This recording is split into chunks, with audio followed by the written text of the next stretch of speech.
Hip-hop is not an object. Hip-hop is a subject.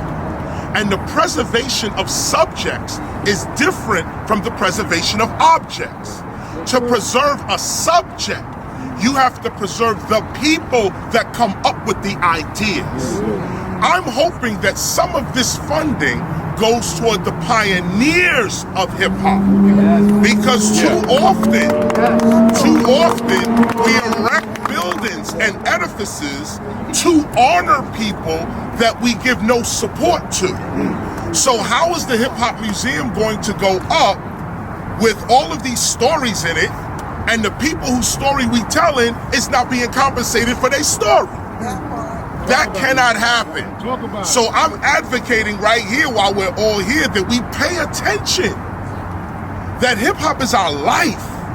The story we gonna put in this building is life. Peace and welcome to the Temple of Hip Hop. I am KRS-ONE. The Temple of Hip Hop is a hip hop preservation ministry, archive, school, and society. We believe that to preserve hip hop is to preserve the hip hopper. Rap is something we do, hip hop is something we live. You just saw a clip. The clip we just opened up with was this week's forward movement again. As you know, this is one more step in our strategy to declare hip-hop an international culture of peace and prosperity. Now, of course, for those that are first looking at this and saying, wow, what is going on? KRS, Chuck Schumer, what's happening here? Universal Hip Hop Museum, what's really going on? Those that are just looking, or just first time looking, are just seeing this, a photo clip, so on. Those of you that have been studying with us for the last year, year and a half, even 2 years, 3 years, coming up on 2 years, I'm just talking about those who are reading a gospel with us over the last year and a half, you have heard the strategy. You know what the strategy is. I'm going to lay out some of that strategy today because that's part of our read. We're talking about nation building, and we're talking about nation building for real. This is not, we're not, fantasizing about this or grandizing or, trying to chase some dream. What we're doing right now is really building our culture. And that is also the purpose for this study, for our read for the Temple of Hip Hop, reading the Gospel of Hip Hop. You are being trained to be hip hop's first teachers. You're going to teach teachers how to teach hip hop. And you're going to do that from within the Temple of Hip Hop. Now, all teachers that we educate are not going to be directly affiliated with the Temple of Hip Hop, but you are. Those that have read the Gospel of Hip Hop with me are those who are being trained to train others. You have a certain trust. You know the character by which we're coming with. You know the standards by which we are holding ourselves to. That's the importance of this read. And that's also the beginning of our strategy to preserve hip hop. Now, y'all know the story. I'll just reiterate it again for those that may not have heard the story or heard the strategy, because it'll bring us up to date right now. And I'm going to breeze over a lot, but this is what it is. We start off with the codifying of hip hop out of Zulu Nation. Before that we have Cool DJ Herc, 1520 Sedgwick Avenue. Cool DJ Herc playing or bringing out his sound set and his DJ technique. His sound system and DJ technique, bringing his DJ technique to 1520 Sedgwick Avenue in the Bronx for a back to school jam, begins our cultural folklore, begins our legend, begins our history. 1520 Sedgwick Avenue, we codify hip hop's beginning there. And like we say, of course, there were many other DJs in the area, other situations and so on. But like Grandmaster Kaz says, the hip hop that we practice comes from this root. And this is the root that we've been preserving. And this root has been prosperous for us, which is another reason to preserve it.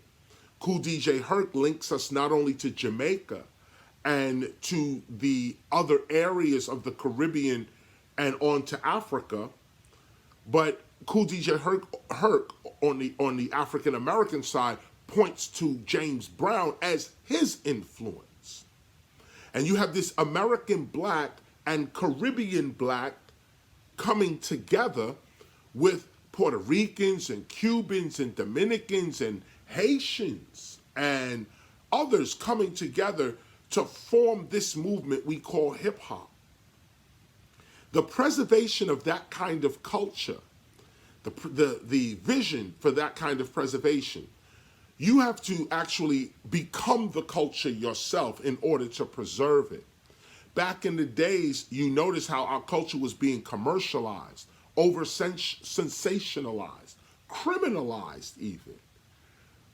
But we formed a strategy to prevent that, and this has been the backbone of hip hop. Meaning, when we was in the 70s in the streets with nothing to do, it was Cool DJ Herc and his sister Cindy that said, let's throw a back to school jam for these little kids. I was one of them, 8 years old. Let's throw a jam for them. Codified hip hop, the beginning of it, right there as a back to school jam, as something for those who are going to get educated, come and party a little bit before you go get educated. This is the motif of hip hop as culture from the very beginning. Then you have Zulu Nation, Africa Bambaataa and Zulu Nation that codifies hip hop, breaking, MCing, graffiti art, DJing, knowledge, and overstanding.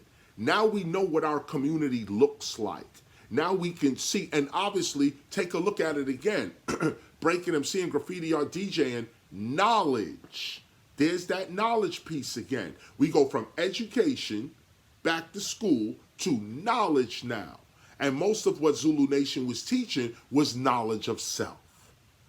And so this is the backbone of hip hop. This is the part that commercial radio and commercial broadcasting and corporations of all sorts that exploit hip hop commercially, this is what they're throwing away.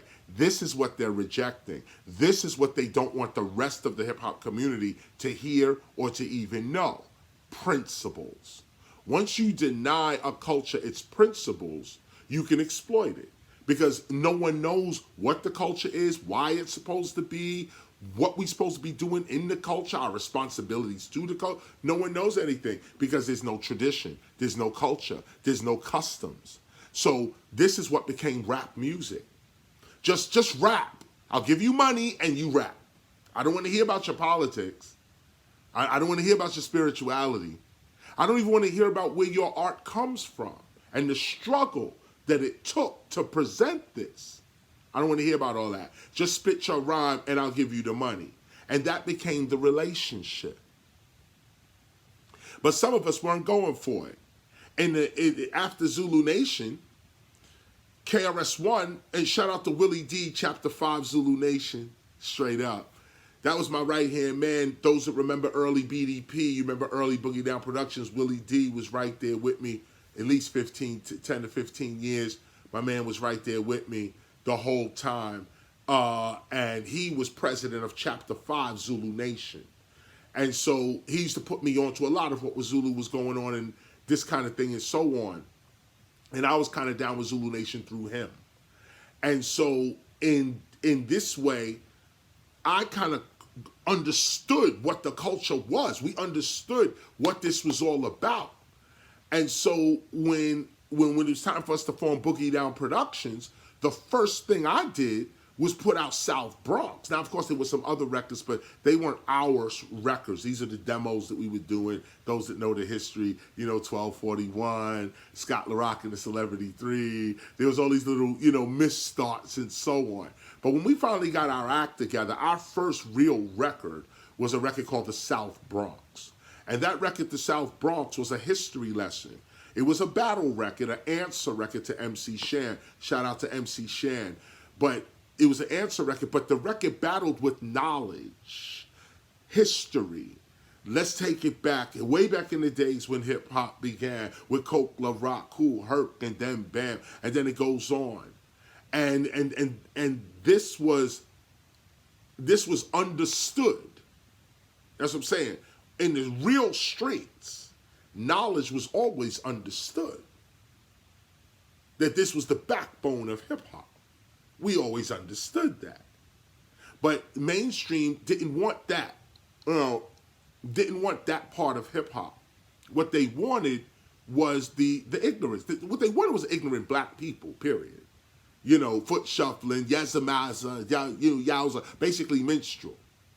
And those that really could see that really called it out for what it was. It was like modern day minstrel. And you can go back to, I got a bunch. I'm surrounded here by a bunch of magazines, and so we were doing some other work just before this call. But you can go back to many magazines and see what was being pushed and what was deemed important, and you can just see it. Well, through all of that, we put out songs like South Bronx, giving a history, and lifting up the original pioneers of hip-hop. My work begins right there. Right there. The lifting up of hip-hop's originators. It begins with my first song, South Bronx, because I'm coming out of a tradition of preserving what we did in the Bronx. So here's South Bronx. Now, in that tradition, you are really in the hood yourself. And to really be in the hood, you got to see what's going on. And when the violence starts jumping off, if you really in the hood, you trying to piece that out. You're like, nah, cool, be chill. You're not the one pulling out if you really in the hood. Now, if you a fan of the hood, then you like, yeah, if I was there, I would have bust off too. No, you wouldn't. You would have been running. Okay, gunshots going off. You trying to find a safe place to be, even if you got a gun. You ain't trying to get hit. So if you really in the hood, what you really trying to say? Stop the violence. Stop. So that's what I wrote. My second album, By All Means Necessary. Shout out to Malcolm X. When I wrote that, I put on the record, Stop the Violence. Some people felt that the record Stop the Violence was a response to Scott LaRock being killed a year before. My DJ, Scott LaRock, was killed trying to break up a fight in the hood. But the truth is that, no, the record was made before then. One of my first records I wrote was Stop the Violence, My Philosophy, Still Number One. These records were already written before Criminal Minded. They were in configurations. You know, I'd say one rhyme, one way, one, but these rhymes I already had. These were my staple rhymes. But Stop the Violence, the rhymes of Stop the Violence, the rhymes of My Philosophy, and the rhymes of Still Number One wasn't going in the direction we wanted Criminal Minded to go in. And for the music of the time. In fact, the records I was doing was ahead of their time, and we knew it. We was like, nah, this can't come out yet. Nobody understands this kind of music, this kind of lyric as well. So we went with Criminal Minded specifically because we were coming out as teachers, street teachers. This is what it is. You listen to Criminal Minded, all I'm saying throughout the whole Criminal Minded, I am the teacher and others are kings, if that's the title they earn. And I'm coming out as the teacher, giving you knowledge in the hood. That was my moniker. That was my image. Still is too, by the way. But that's how I came out. So this lineage we're dealing with here, okay? You then rise up to this record off the By All Means Necessary album. You get Stop the Violence. I wrote this song, Stop the Violence. 1, 2, 3, the crew is called BDP. And if you want to go to the tip top, stop the violence in hip hop. And if you really knew what time it was, you said, why-oh.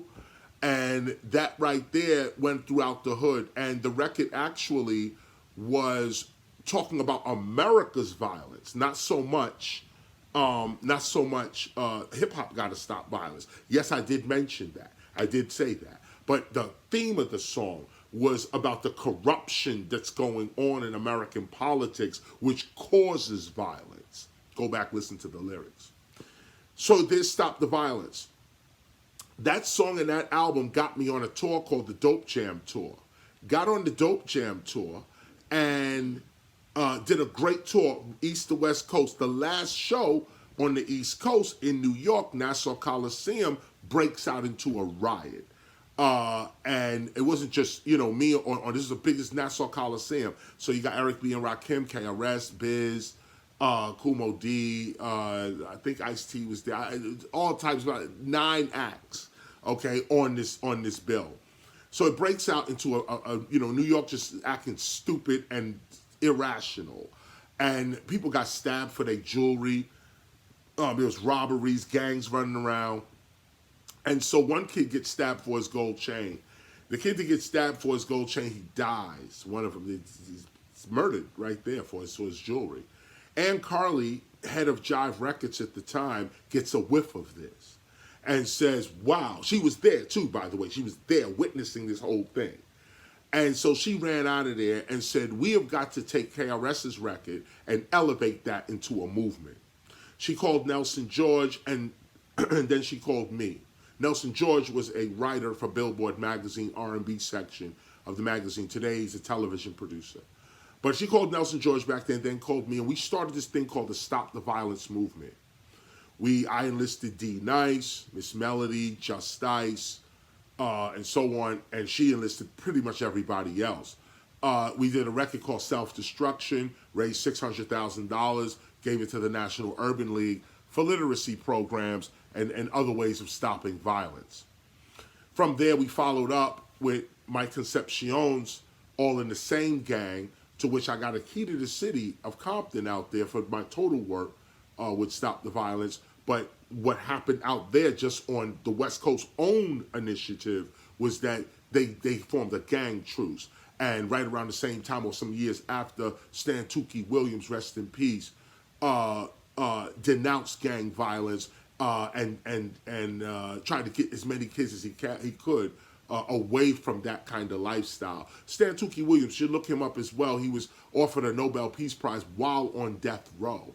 Arnold Schwarzenegger killed him eventually, even though he had rehabilitated himself and was a totally changed man while in prison. They still killed him anyway.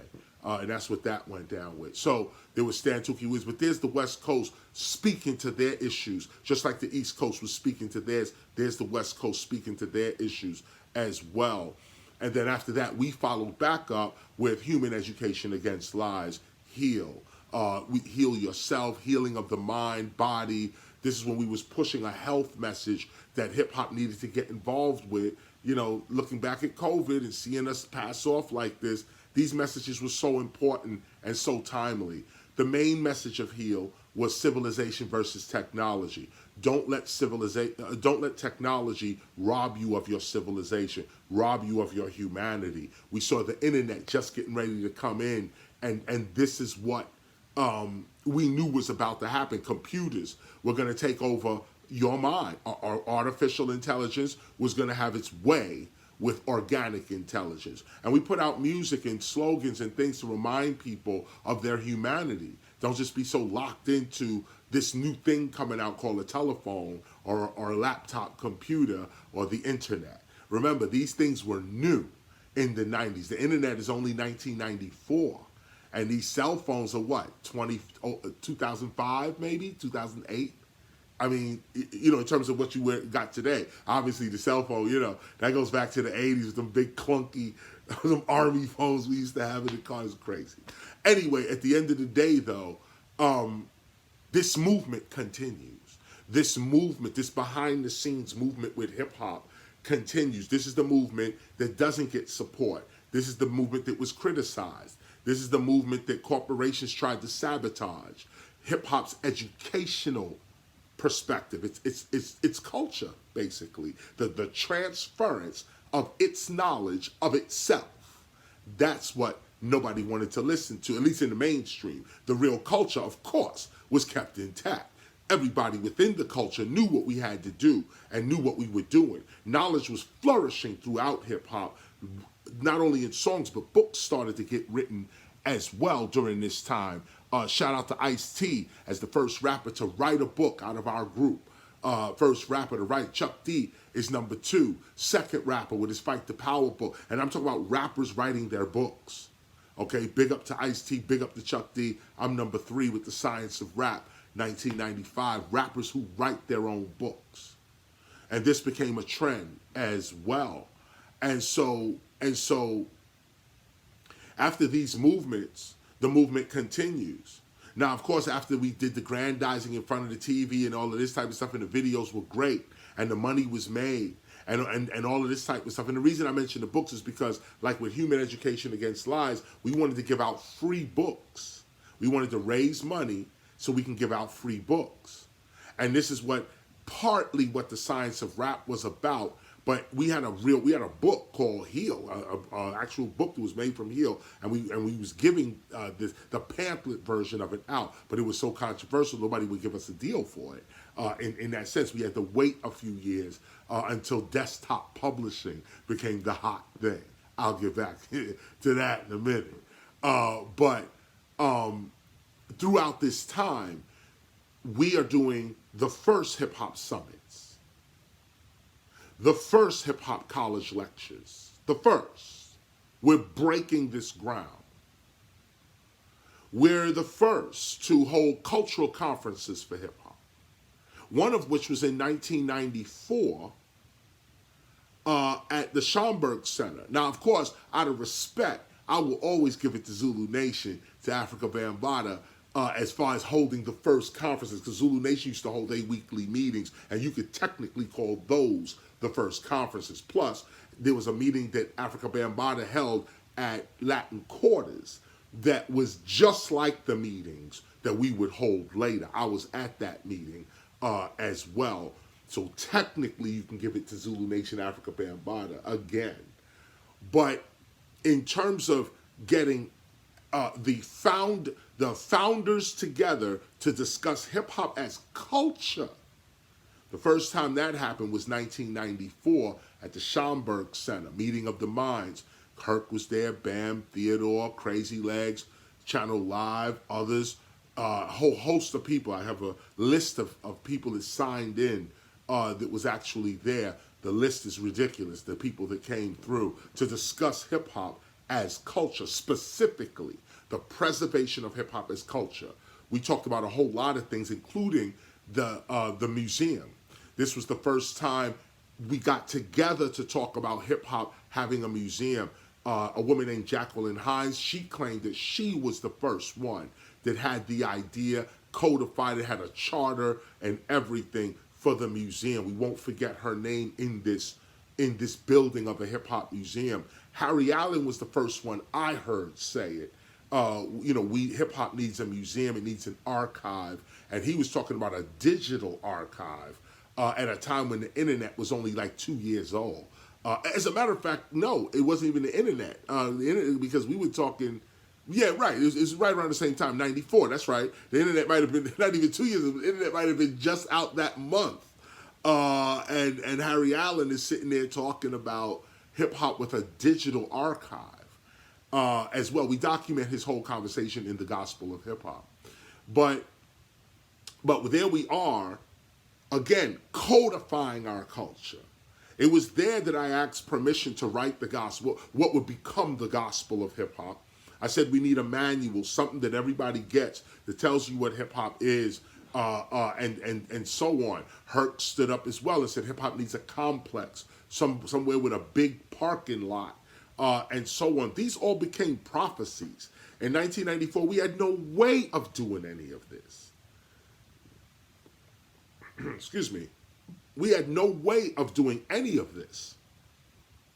But this is what spiritual knowledge gives you. Some call it faith, and you can just leave it at that. If your faith is strong, you believe on yourself and believe in that this is going to happen, or believe in your God, or believe in your ancestors that this was going to happen, chances are it's going to happen. Faith is a powerful, powerful mental tool. In our instance, we're looking at something called providence. We're looking at a divine intelligence over our whole community. And we could see in little things.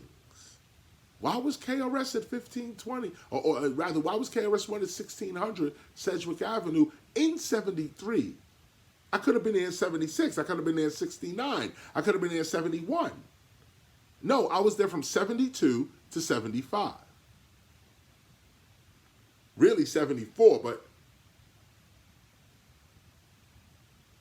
why, these whys, providence, something new when we didn't know what we was about to become, placed us in strategic places for us to grow into what we are today. Now, some don't look at it that way, and I understand. Some can say, oh, that's a little fantastic. No problem. But those that have a spiritual sight, you can't deny that. You can't deny that. There's so much with hip-hop, meaning hip, meaning to know, hop, movement. You can't deny that.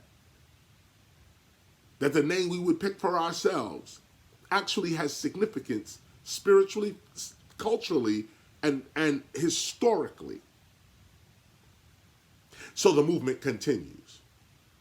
And the movement continues in around 1994 when we had this meeting of the minds, and we all made decisions right there. KRS-ONE was entrusted to make it happen. That's what happened. I called the meeting, and all the answers were given. And I was entrusted to put these answers to use, to draw up something, not just a book or a movie, but something for hip-hop. It was always that way from right there. 95, 96 comes. 96, we start the Temple of Hip Hop, because I realized without spirituality, without a knowledge of philosophy, without knowing what history is, we're not going to get anywhere. Without economic knowledge, political knowledge, we're not going to get anywhere. Without knowledge of the stars and knowledge of the earth, knowledge of the human body and its relation to its environment, we're not going to get anywhere. And so we opened a temple for hip-hop. Temple meaning sacred space. The space in hip-hop that is sacred, is truthful. This is where the bullshit stops. There's no commercializing here. This is the one place where we remain pure and clean as hip-hoppers. This is the one sacred place. It's called the Temple of Hip-Hop. Here, we are not ashamed to call upon God. Here, we honor our ancestors, and we lift them up, and we never forget them. Who honors our ancestors or our brothers, Shock G, Black Rob? Come on, who honors them? They just supposed to die and that's it, right? We never supposed to call their name. Their children are never supposed to go somewhere and see their fathers or mothers enshrined as important people to what we did. Biz Markie just gone, right? And nobody's supposed to remember that. His life is not supposed to be honored in a certain way. Nah, not on our watch. We started the Temple of Hip Hop to deal with these issues right here and to deal with hip hop culturally. I always say this, Zulu Nation was talking about hip hop as community. Some members of Zulu Nation was talking about hip hop as culture. Others were not. Zulu Nation is a big organization. Some believed, some didn't. The ones that did knew what I was saying. I was preaching hip hop as culture, as its own people even. I ran into some problems with some African American scholars. They say, what, you ain't black no more? And I said, of course I'm black. I know exactly what time it is in terms of being black. But let us think for a minute. And that's when I started saying that, am I really black or am I brown? Take a look. And when you really look deep into it, if we're going to discuss what we really, really, really are we not consciousness? Are we not the inner? Why are we judging ourselves by skin color altogether? We claim to be black intellectuals, but we are identifying ourselves according to white colonial concepts. Did we come up with black? No. Did we come up with race? No. These are concepts put on us. Started digging a little deeper, getting into your consciousness, getting into who you are as a being of light. See, we talk it, but nobody really wants to live it. Because to really live it means you have to shed the body. You have to say, I'm not black then. Sociopolitically, of course I'm black. I ain't even got a choice in that matter, really. But if you ask me about my being, my consciousness, I would say I'm hip hop. I don't have to take the white colonial designation on my being. This opened us up to the concept of I am hip hop. We came up with that. I am hip hop. That's originated by your teacher right here. I am hip hop. And when I said it, nobody wanted to agree with it either. They were arrogant about it. They said, how can KRS say he's hip hop and he's the only one that's hip hop? Go back. There's articles on this. Articles. Because I declared I am hip hop. Why did I do that?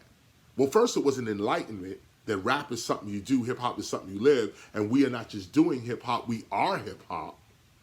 I realized that. But even as a strategy, it came to me. The commercialization of hip hop can be stopped if you become hip hop.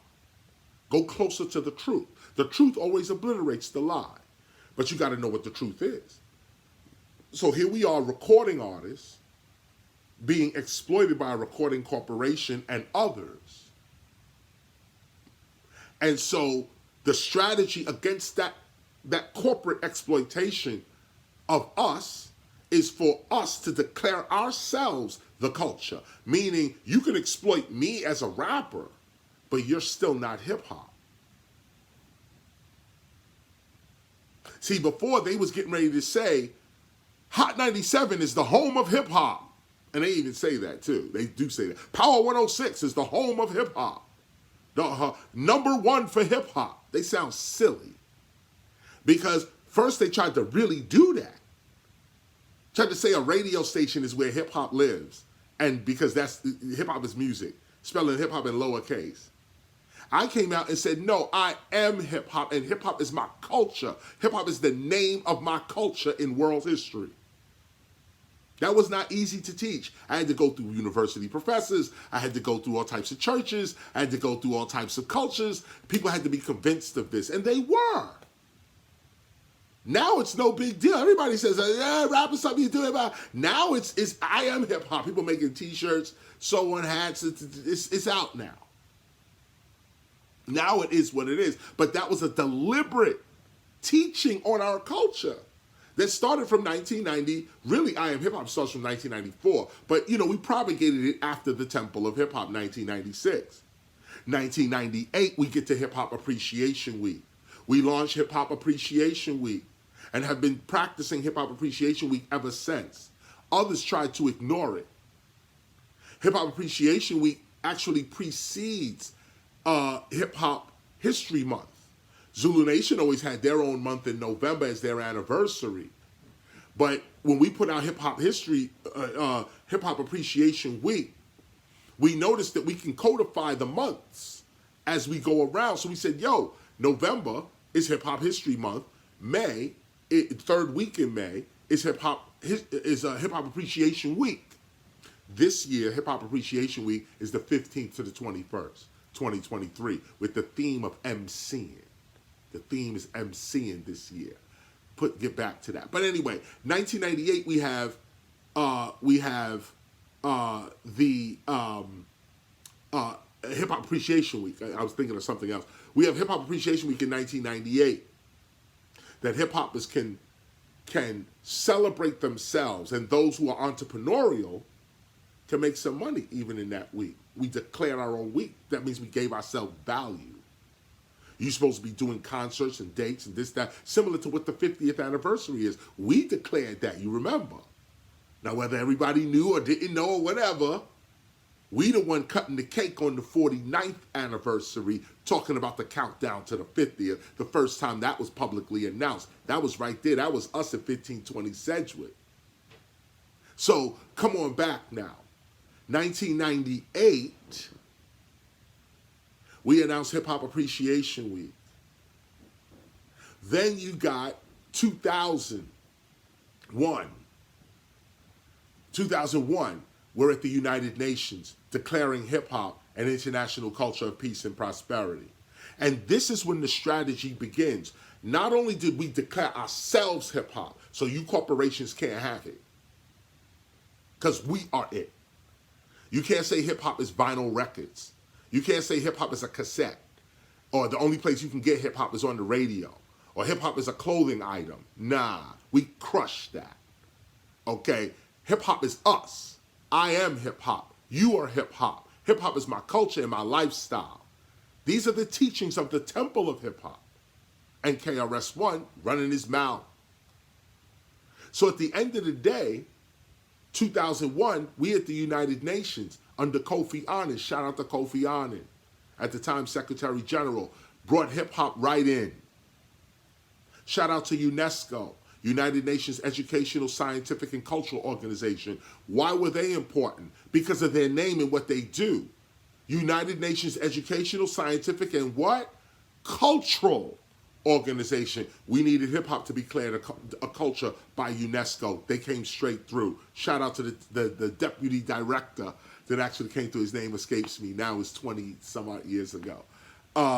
Deputy director came right through. I remember now Miss Bing from UNESCO. I remember, these names are coming to me now. Shout out to Ribbon International. Shout out to Peace Action and UNICEF as well. These were the NGOs that were in the room as well, supporting us and declaring from themselves that hip-hop is official international culture. We came up with something called the Hip-Hop Declaration of Peace that same day. It was May 16th, 2001. We put forward the Hip-Hop Declaration of Peace at the United Nations. It was approved by the United Nations, and then we all signed it. Kool Herc was the first one to sign it. And then everyone else signed it after that. And so, and the document was handwritten by the tax crew, just so you know. But anyway, we have this big document called the Hip Hop Declaration of Peace. And every 2 years, we went back and revised it, went back and argued it. It's the same document that it was before, but we just, little things. People say, yo, why you say this as opposed to that? We put it in. Why do you have it spelt like this as opposed to that? We changed the spelling. This happened over a 10-year period. Now we have our perfect document that we actually live by, the Hip Hop Declaration of Peace. And the original copy is in the Gospel of Hip Hop. And so with that, we realized around after 2001 that, well, not even after 2001, sort of the end of the night, like what got us into the UN and into 2001 and the United Nations was that we realized that although we are revolutionaries, meaning we want change, okay, and we're willing to fight for change, change is not always an argument. It doesn't always come by way of arguing. A lot of times change comes by way of negotiation and diplomacy. That's also a part of warfare. It's a tactic of war as well, when you're trying to get your way, or if you're in a competition of some sort. Diplomacy works out sometimes too, and fierce negotiation, hard negotiation actually works out as well. In this instance, we had already protested, we already yelled, we already told the radio stations what we thought of them. We wrote our articles. We were vocal on television. No one seemed to have cared. No one cared. They went on doing their thing because their power base was based on Viacom and these at the time it was Clear Channel and others that were buying up radio stations. Clearly a violation of the antitrust laws and all of that. But they was just monopolizing the radio. This is when Live Nation was coming up, buying up all of the clubs that we used to play in, the House of Blues and others, and so on. And that we couldn't play there anymore unless we were booked through them. There was a lot of that going on as well. And so during this time, around 2001, the strategy was that the corporate world is not the only world we have to be, we have to have some control over. And we do has some control over the corporate. Many of us went into corporate life, started businesses, et cetera, et cetera. We also have to have this governmental world intact as well, and the religious world intact as well. Religious world came quickly. We had a quick thing going on. You remember my album, Spiritual Minded. It was around that time that we were trying to build a unity amongst the religious part of hip-hop, holy hip-hop, some of the Islamic folk that practice Islam within hip-hop, the new Jews, but hip-hop is becoming Jews within hip-hop, others Hebrew Israelites, etc. We was looking at that as well, the spiritual practices actually of hip-hop. That didn't go too far, actually kind of fizzled out in the middle, somewhere around 2010, so on. The conversation kind of fizzled out. Everybody kind of went their own way on the spiritual, religious side. But in terms of the, in terms of the government side, this was a time when the government was still only white, only male, only racist. And I have to put it that way. We didn't know who the politicians were. They were not part of what we was about. In fact, all through our rhymes, this was the people that to avoid, actually. But I had made a prediction all throughout the 90s because, and it wasn't a spiritual prediction, it was more of a, just an intellectual prediction, really. Just something you could look at and understand and see this was going to happen.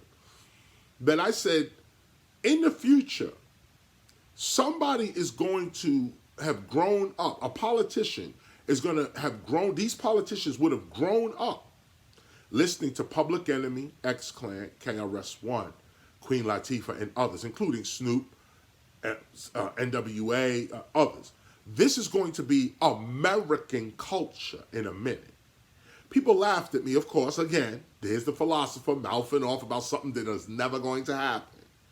I said, you know, at some point, the president of the United States is going to have, or the candidate for the presidency is going to have to run on a hip-hop platform in a few years. I gave it 10 to 20 years. I was talking in the 90s. I said, next 10, 20 years, this is what we're going to see. It's inevitable. The way hip-hop is influencing certain pockets and of certain pockets of society, and these pockets of society are becoming chief of police, chief of the fire, doctors, lawyers, and judges. Where do these people come from? They come from the hood. They come from community. They come from college. They come from places that hip-hop is dominant in. It was obvious, to me at least. But when I mentioned it, it wasn't obvious to everybody else. So I started to get prepared. And this is where we went to, well, the first person we went to was Chuck Schumer. We call him Killer Chuck. But Chuck Schumer, actually, we went to him because we needed the United States Senate, some kind of governing body, to recognize hip-hop as culture. And y'all know this, we went about the collecting of proclamations that basically said hip-hop is culture, especially during the week, Hip-Hop Appreciation Week 2001, May 16, 2001. So we got, you know, we made sure we had New York on lock. Okay, New York City, Manhattan Borough President, Bronx Borough President, Jersey, and then we went and got Atlanta, Texas, couple of, you know, whoever would send us something, we actually got that, and we started collecting our political argument for hip-hop to be respected by government. That started at the United Nations. Nobody else was thinking about this. Let me just say that respectfully. In fact, it was looked at as an undesirable thing to include a Chuck Schumer or so on into hip-hop.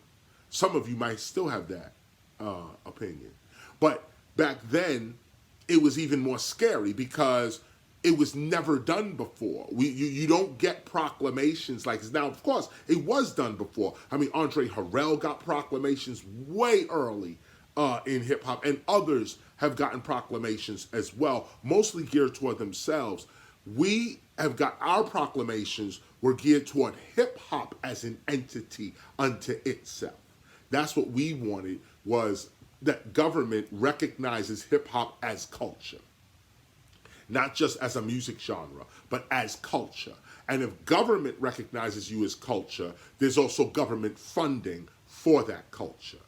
This we realized back in 2001, but our community was too young. They couldn't understand it. I got tapes of me explaining all of this back then. Maybe some of it might even be online. You might be able to catch some old tape, old something me, but I'm always explaining this. Hip hop as a nation, and seriously, not talk, not just hip hop poetically as a nation. No, hip hop with an army, with hospitals, with a court, with schools, with housing, hip hop. So in that, we went to the United Nations and we made sure that we had a document that protects and guides our culture, hip hop. The first time hip hop was put down on paper as a culture and signed by the culture is the Hip Hop Declaration of Peace. We've been following the principles of the Hip Hop Declaration of Peace because they work. Because they work. That character works. So over a 20-some-odd year period, let's say 22 years, 2001 to 2023, because even through there we was picking up other proclamations. We talked to other senators, we talked to other Congress people, we talked, and even then, from then to now, remember, I wasn't part of that, but Jay-Z and Talib Kweli and Common and others got to go to the White House during this time as well. And, you know, whatever was said, whatever was done, but this was that political time for hip-hop as well. And this is when Barack Obama was president. They were invited to the White House. And so hip-hop started to take on its political strength. It started to realize its political strength. And right when it began to realize its political strength, others in hip-hop began running for office. MCs, DJs, and so on that wasn't getting record deals and didn't really even want one, those in college, said, yo, I'm hip-hop. I got a little rhyme, I got a little something. Maybe I don't rhyme or dance or do graph at all, but I feel like I'm hip-hop. I am hip-hop. I'm going to study the history, and I'm going to become a congressman. And so we started seeing more and more congressmen, senators, governors, well, not governors yet, but senators, congressmen, and mayors declare themselves hip-hop. Some are successful, some were disastrous. And so this was going on throughout this time period. Now you have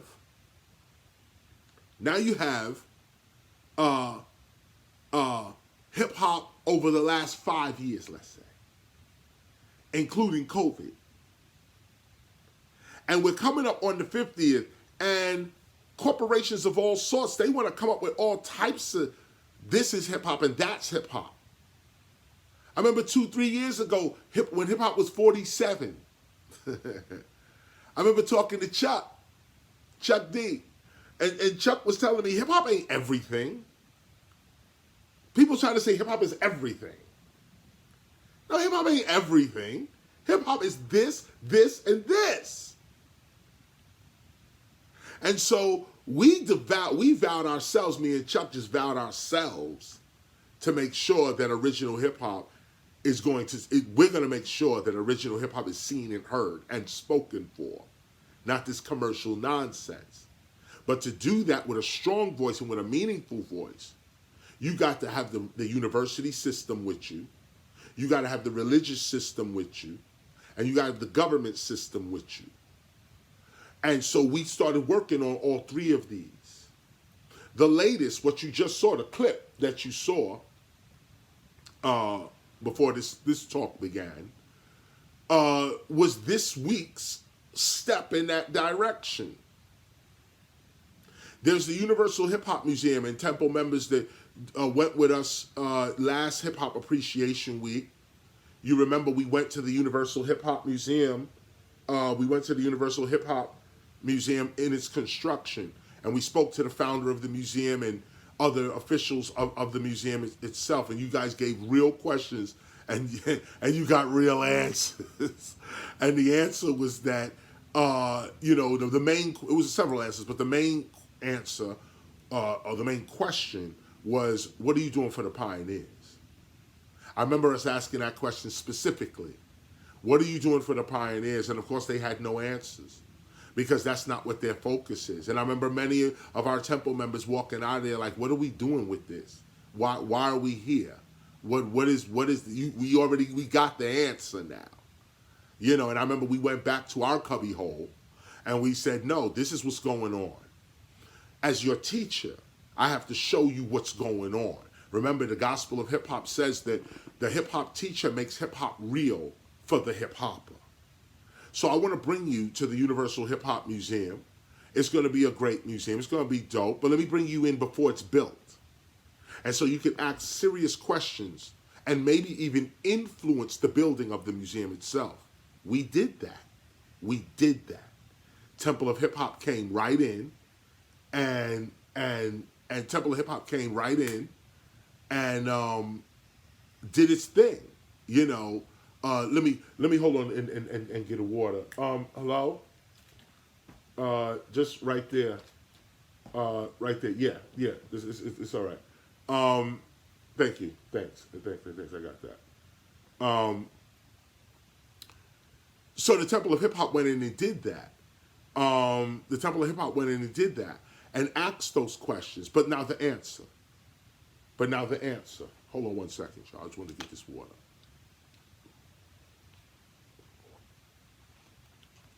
I can hear you. G. Simone in the building, y'all. So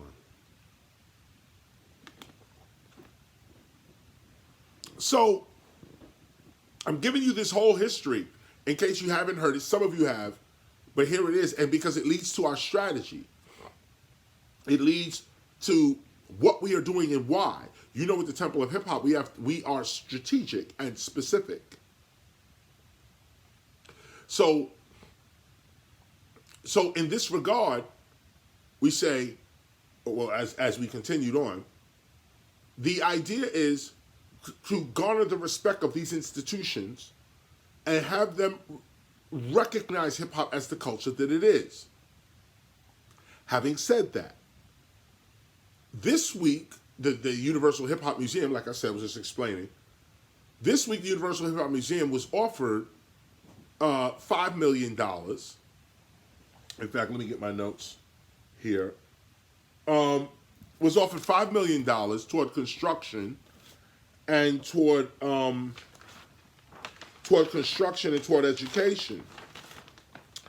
And what's interesting is that, and I'll say this respectfully too, that I wasn't called by the Universal Hip Hop Museum to be part of that press conference. I was called by Senator Chuck Schumer's office individually and Senator Kristen Gillibrand's office individually. First, Chuck Schumer's office called me, and I said, well, I might be there. I was in Atlanta. I said, well, I might come, I might not come. They're offering money. Just go ahead and offer the money. I got to be there in that sense, But they insisted, no, we need the teacher there. And this is what they kept saying, the teacher. This is the government. Okay, we need the teacher. Then Kristen Gillibrand calls and says, yes, we need the teacher. They were asking you directly to come. So these politicians wanted to give their money to a credible source. And that's what it was, because when I got there, it was a 12 o'clock thing. When I got there, they specifically asked me to wait because they wanted to walk in with me. And it was sort of like a toss-up because it was Gillibrand, Senator Gillibrand, who said she wanted to walk in with me. But Chuck Schumer already knew my man Chuck. So when he jumped out of his car, he just ran over to me. It was like, yo, Chris, what's up? And we just walked in and and Gillibrand was just there with us and so on. And this is what it is. So the what I'm saying here is that they're honoring, I guess, Universal Hip Hop Museum with $5 million. We're all out there. And, there's Flash, and there are others, real OGs, pioneers was all there, and for this, for that, this one's group, that one's group, so on. Wonderful gathering, as a matter of fact. And then, of course, you heard what I said. Of course, I said more than that. But that was, pretty much the gist of my deal. Money's going down. Where is this going? I would hope that this goes to the pioneers. And we know, that it's not. We know the stance of the Universal Hip Hop Museum. I even had a conversation with Rocky the day after that. And he confirmed his stance that, this money has to be, allocated the right way and the right this and that. Because keep in mind, although the press, the way it looks, is that I somehow have something to do with this money, I don't have anything to do with this money. The money was given to the Universal Hip Hop Museum and their attorneys and their accountants. We don't get a dime of that, unless, of course, they want to gift us or compensate us for some work we're doing or something like that. But no, the check was not given to me. I was the figurehead, the symbol of credibility and authenticity as the money was being passed. And I liked that role, and I wanted to be there, so I don't regret anything, and I thought it was a great thing. And any money's going to the Hip Hop Museum is a great thing. So it's fine. But let's be clear with what the strategy is. I made it clear there and afterwards to both senators that this money should be going to the pioneers, not just to the building. And they agreed. Now, I don't know what's going to happen, but they agreed. The ones giving the money agreed that this should happen. Okay? So strategy one is there. We're speaking up for our pioneers when it matters and where it matters. We're not talking behind the scenes. Or like you heard me say, we're on the outside yelling. We on the outside going, this is whack. This is not good. No, you want to be at the table saying, this is whack. This is not good. Or, I hope this can happen. I envision that happening. Can you see this? That kind of thing. So you got to be in it to win it. You got to be at the table. And that's what we're doing. We're at the table. And we're making sure that hip-hop is preserved at that table. And it's not a hard fight. It's just open your mouth and speak the truth. That's it. And whoever don't want to hear the truth, you don't want to hear the truth. That's on you. But it's not going to shut me up from speaking the truth or anybody else that knows the truth and speak it. Now, having said that, before we get into our lesson today, I wanted to make sure that we understood the strategy and the history of the strategy. The Temple of Hip Hop is serious about the building of hip hop as a nation. This work is not for everyone. We understand that. We understand that. But for the sake of transparency, you got to know what's going on. You got to know what's going on. And I would also ask that you support it, because we're moving toward victory. And we're going to get to victory. What's victory? Hip-hop is preserved. We were able to transfer this wealthy thing over to the next generation and the next and the next and so on into infinity. And that our heritage, our cultural legacy grows in value over time. We are the first. We stand at the beginning of hip-hop's first 50 years. We got to get this right, or the next 50 and the next 50 and the next 50 won't get it right. They can't. Their foundation is wrong. We're not going to let that happen. Here at the Temple of Hip Hop, we're making sure that hip hop's foundation is correct, that our children are not going to be ripped off. We're going to make certain of it. How are we going to make certain of it? Well, first, we're going to make sure that we have the best education on hip-hop available. If you haven't seen it, go check out our masterclass and introduction to hip-hop. Go to thetempleofhiphop.org if you're not already on now, and check out the masterclass. Nice, concise masterclass on what we are teaching. That's for the university system, and we already spoke at the university systems as well. Many of them have our films, our stuff. They put it online, so on. We are codifying the knowledge of hip-hop. That's the university. That's education. We're going to be in the schools. We're going to write textbooks. That's education. Now, the religious side. We have our gospel. 2009, we have our gospel. Hip-hop has a gospel. Whether you like it, don't like it, afraid of it, not afraid of it, suspicious, faithful, whatever it is, we have a gospel. As a culture, we have a direct connection to the divine. We have an opinion about the divine. We have our gospel, and that's what we've been reading this whole time. Our gospel, which teaches us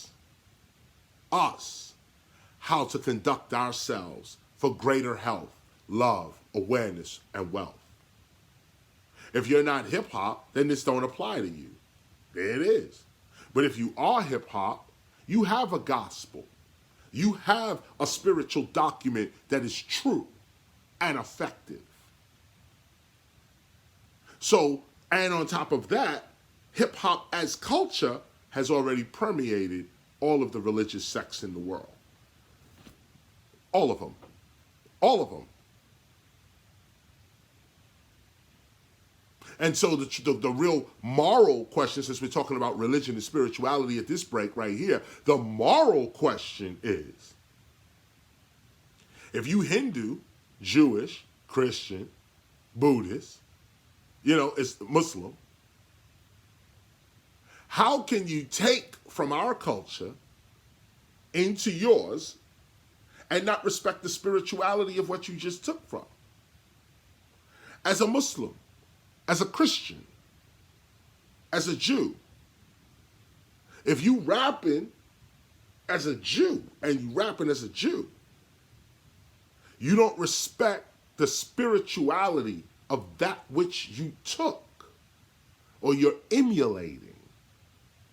Hip-hop is not Jewish. Hip-hop is not Christian.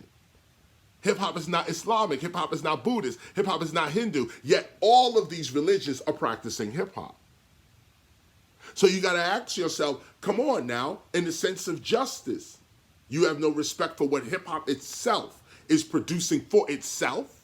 You just want to mimic the valuable parts of us so that you can prop up whatever you're doing or make some money. Is that morally correct? Is that morally correct? Is that ethical? Instead of just taking from another culture, why not learn that culture? At least give it the respect. If you in India rapping, at least give the concept of what you're doing. That comes from a culture. That comes from another people that are not Hindu, not Indian, not Muslim. Okay, we street kids from the Bronx that developed our own culture.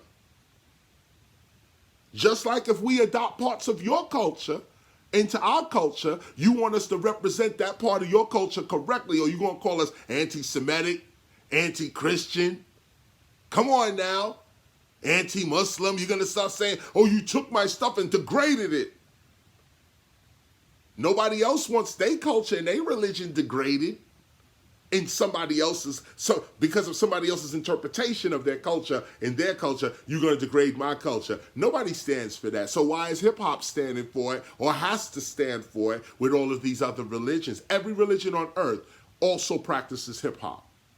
But you only want the music and the dance, and you know that we got all kinds of other aspects to ourselves. Nah, that's not ethical. That's not moral. But here we are. So now we move over to the government side. And on the government side is what you just saw. Hip-hop is no longer a teenage pastime. Hip-hop is no longer a teenage pastime. Hip-hop is a divine global culture, and governments around the world are beginning to recognize that.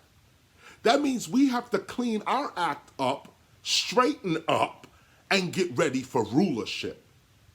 Get ready for sovereignty.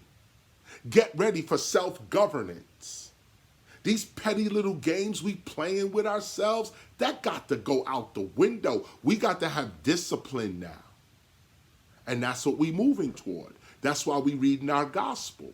Because you can't reach these levels of government or of governance without a clean heart and a clear mind. Without a clean heart and a clear mind. That's what you need. And that's what we gonna get. That's what we got. That's what we got. When we follow our gospel, this is what we get. Clear heart, clear mind. Clean heart, clear mind. That's what we get. So this is the strategy. This is the strategy right here. And you need to look at it. We're not playing games with this. This is for real. So I hope you're not just sitting there looking at me and saying, yeah, but you KRS-ONE and we always heard that, Chris, and whatever. I'm expecting you to join with me in the building of this. Do whatever you can. We are in world history. Every move you make is documented and recorded. Every move you don't make is documented and recorded. We are all in world history, in the omni event, being moved along in the world. Where do you stand? What is your place in the world? That's what we need to know. We're going to take a break. I'm going to come right back. Let me give you another example of hip-hop maturing into governance. We are there now. We have to straighten up, discipline ourselves, and prepare for governance, prepare for rulership. I'll be right back. Thank you, Mr. President. Thank you, the teacher, Parker. You know, KRS-ONE, famous hip-hop artist, is also known as the teacher. We'll get back to KRS-ONE. Rest in peace to Tyree Nichols. We lay him to rest on the first day of Black History Month, which is, as Senator Myrie mentioned, that cruel irony of being black. And sometimes it's hard, but as they said, there's nothing better than being black. I was black before I got elected. I'll be black after I got elected. My blackness is beautiful. The blackness of our people is beautiful, no matter what hue you are, Mr. President. My blackness, our blackness, is strength. James Baldwin in 1961 was asked by a radio host about being black in America, and he said, "To be a Negro in this country and to be relatively conscious is to be in a state of rage almost all of the time, and in one's work. And part of the rage is this: it isn't only what is happening to you, but it's what's happening all around you, and all of the time in the face of the most extraordinary and criminal indifference. Indifference of most white people in this country and their ignorance. Now, since this is so, it is a great temptation to simplify the issues under the illusion that if you simplify them enough, people will recognize them. I think this illusion is very dangerous because, in fact, this isn't the way it works. A complex thing can't be made simple. You simply have to try to deal with it in all its complexity and hope to get that complexity across." James Baldwin said that in 1961, but he could have said it yesterday.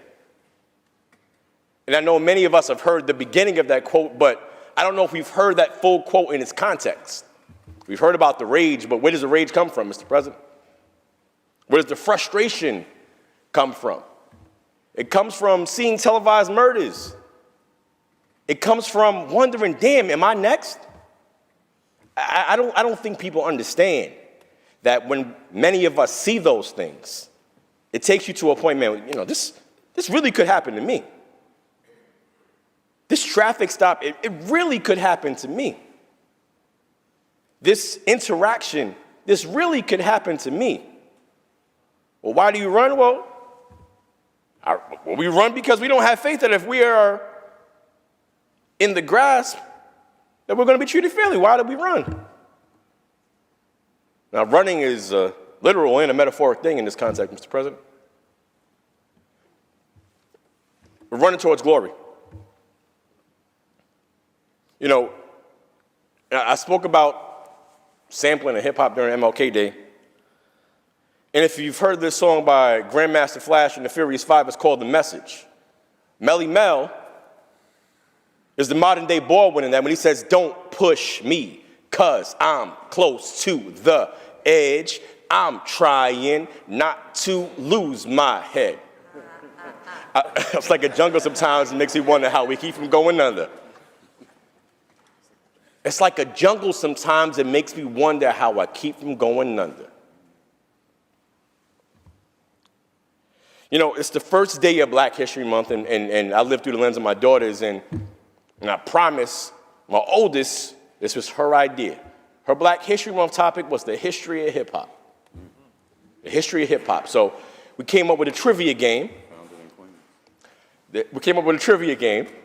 And we talked about a couple of things, most notably where the birthplace of hip-hop was, Senator Comrie.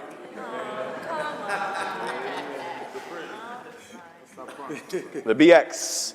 Also, the location of the first hip-hop museum scheduled to open up in 2024. And I got a chance to be at the hip-hop museum where we're announcing some funding this past Sunday. And I got to be around some legends, the TEACHA, KRS-ONE. So now, back to my oldest, her rap name is GB Gold. And my youngest, Karina, Giada's GB Gold, and Karina, her rap name is Control C. They're part of the culture. And when I met KRS-ONE, KRS-ONE said something. He said, rap is something you do, but hip-hop is something you live. And hip-hop has only not helped to raise me, but hip-hop has been that, like our flair, our alarm system, our rapid response team to societal unrest or injustice. Sam Cooke wrote Change is Gonna Come because he was denied accommodations at a hotel. Papoose, the rapper, took the Sam Cooke beat from Change is Gonna Come in response to Sean Bell being shot at 50 times in Queens. Rapid response team. Fight the Power by Public Enemy. One of the greatest works of art in hip-hop history. It defined the movie Do the Right Thing. Now, in Do the Right Thing, remember a couple things happened. Rady Raheem was brutally murdered. But before he was murdered, he was silenced. The music that he carried around, his boombox, he was silenced. So, fight the power. You know, Self-Destruction by Boogie Down Productions, one of the first rap videos I remember watching on Video Music Box, spoke about the societal ills and the response that we needed to be better as a society to each other. The aforementioned KRS-ONE and Boogie Down Productions had a song called You Must Learn, where he breaks down so many Black leaders that we haven't heard of, and he says, because black and white kids both take shorts. When one doesn't know about the other one's culture, ignorance swoop down like a vulture.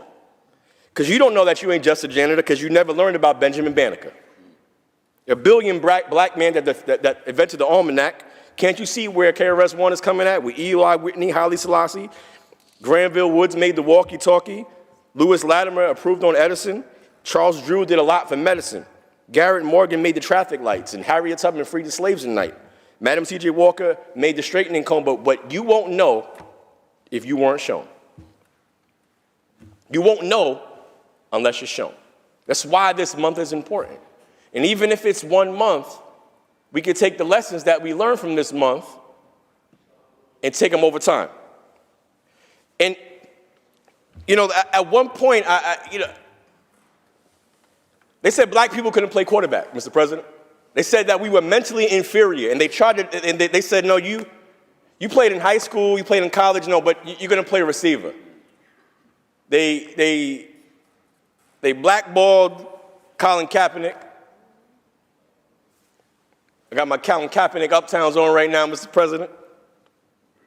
But in the first time in the history of the NFL, we have two black quarterbacks facing off in the Super Bowl. From being told that you can't understand the playbook. They used to say that, Mr. President. They said that black men couldn't understand the playbook because it was too complex. That they didn't understand the routes, or they didn't understand the mechanics of the offense. At the greatest stage in the world, the highest level of competition, we have two black men in the Super Bowl. And I think that it's kind of awesome that we had a mini huddle a little while ago.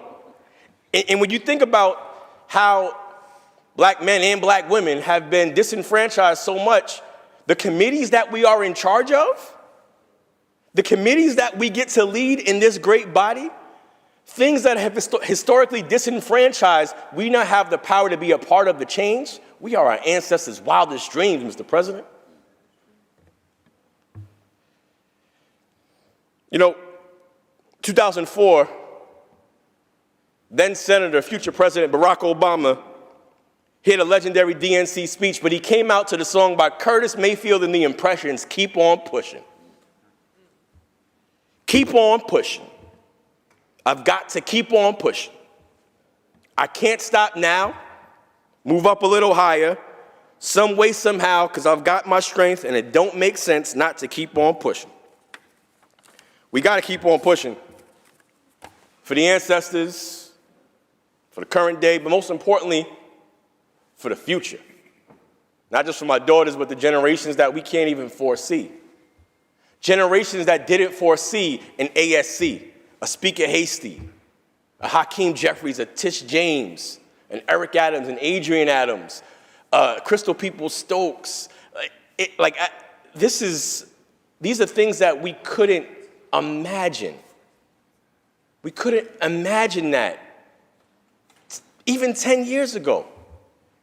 Even 10 years ago, 1 decade ago, you couldn't imagine we didn't see all of these black folks in positions of power. Darcel Clarks and Vanessa Gibsons and, man, it's something to be here. I don't take this for granted. I do not take this opportunity for granted. As I close, Public Enemy said it takes a nation of millions to hold us back. That was their second album. And I dare to say, Mr. President, we can't be held back anymore. Happy Black History Month. Welcome back. I am KRS-ONE. This is the Temple of Hip Hop.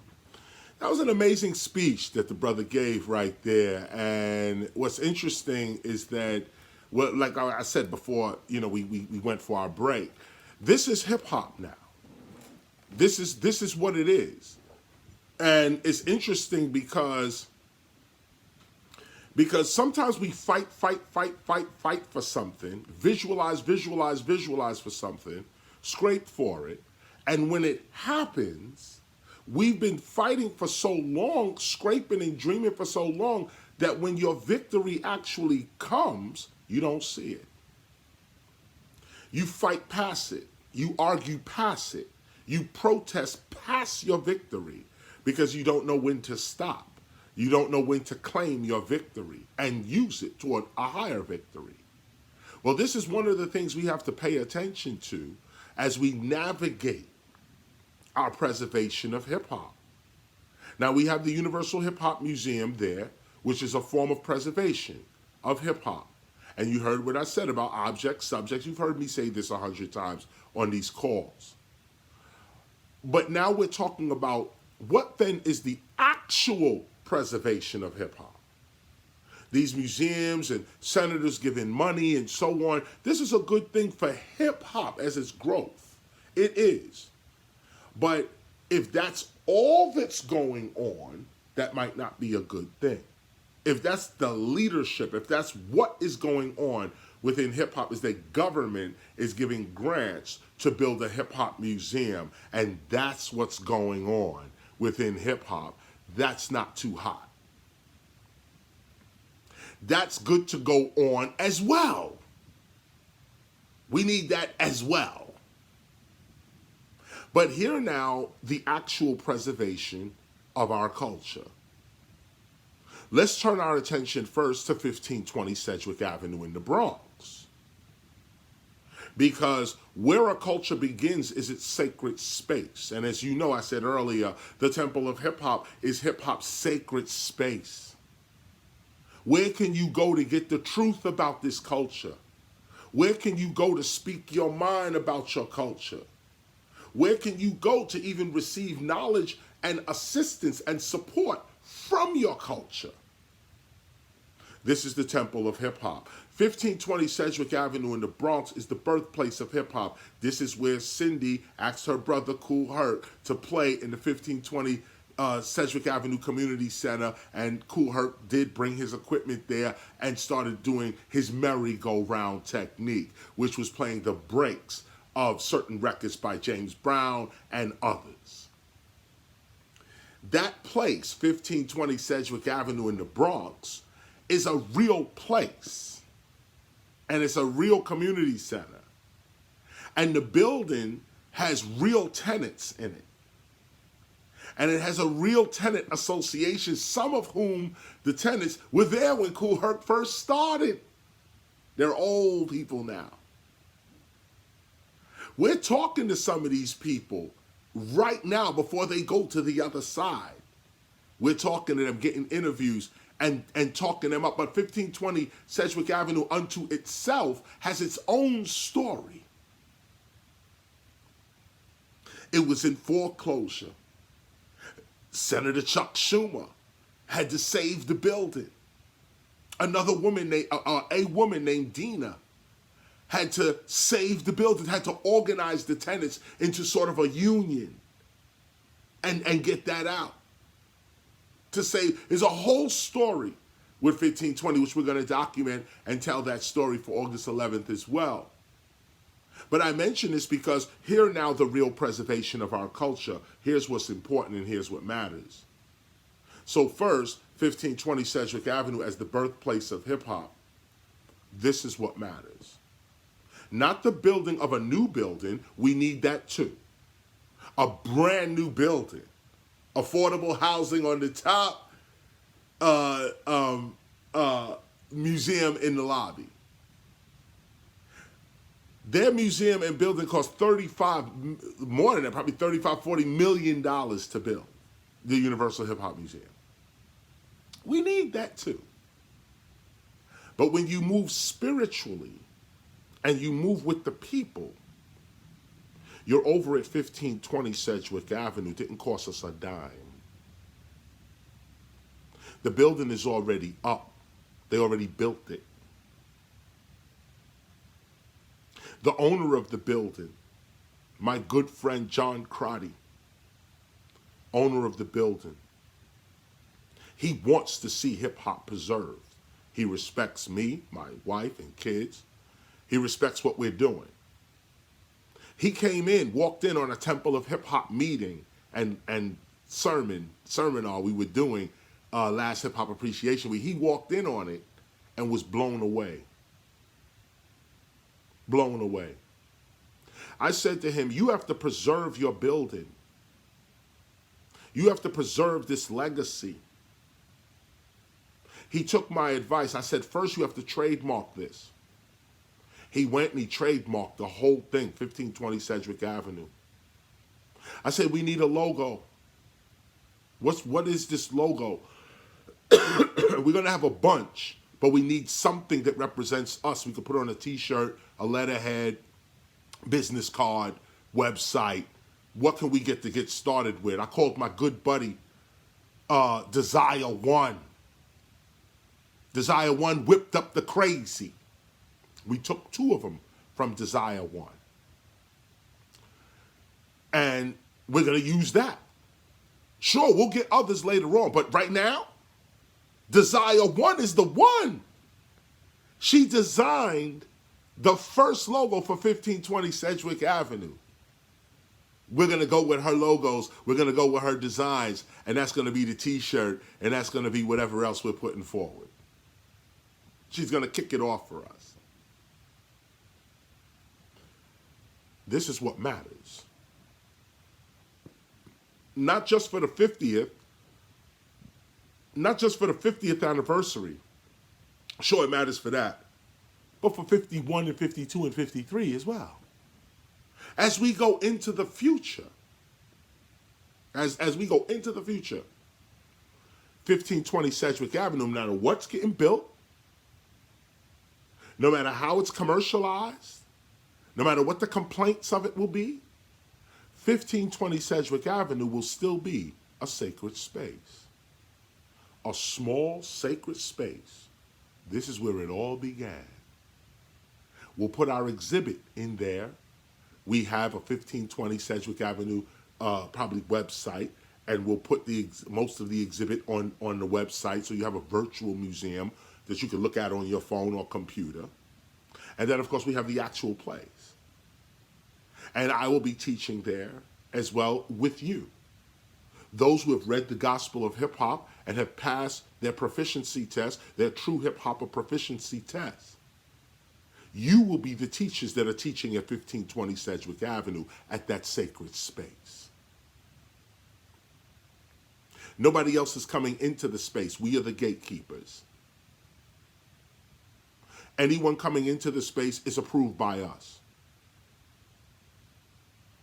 I've already begun the work. I mentioned this a while back.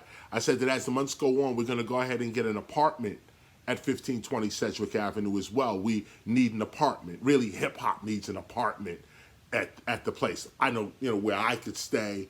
When I come to New York, I'll stay right at the 1520 Sedgwick Avenue building as well. And others who come to New York, other artists that might need a place to stay, or we throw our parties, watch sports, watch other movies and stuff. It'll be hip-hop's apartment. But we're about to secure that. In fact, I'm going back to New York next week. I'm going to get the keys. I'll have an apartment at 1520. Next time we get on the call, I may do it from the apartment, actually. Maybe. We'll see what happens if I can. It's an empty apartment. I guess I got to furnish it and do this whole thing. But we're going to get this apartment at 1520 Sedgwick Avenue in the Bronx. And it's going to be our apartment. This is where the Temple of Hip Hop operates out of. We've always said that, 1520 Sedgwick Avenue, that's our address. Well, now it would be our official address. Because we have an apartment in 1520 Sedgwick Avenue. This is where we are as a temple.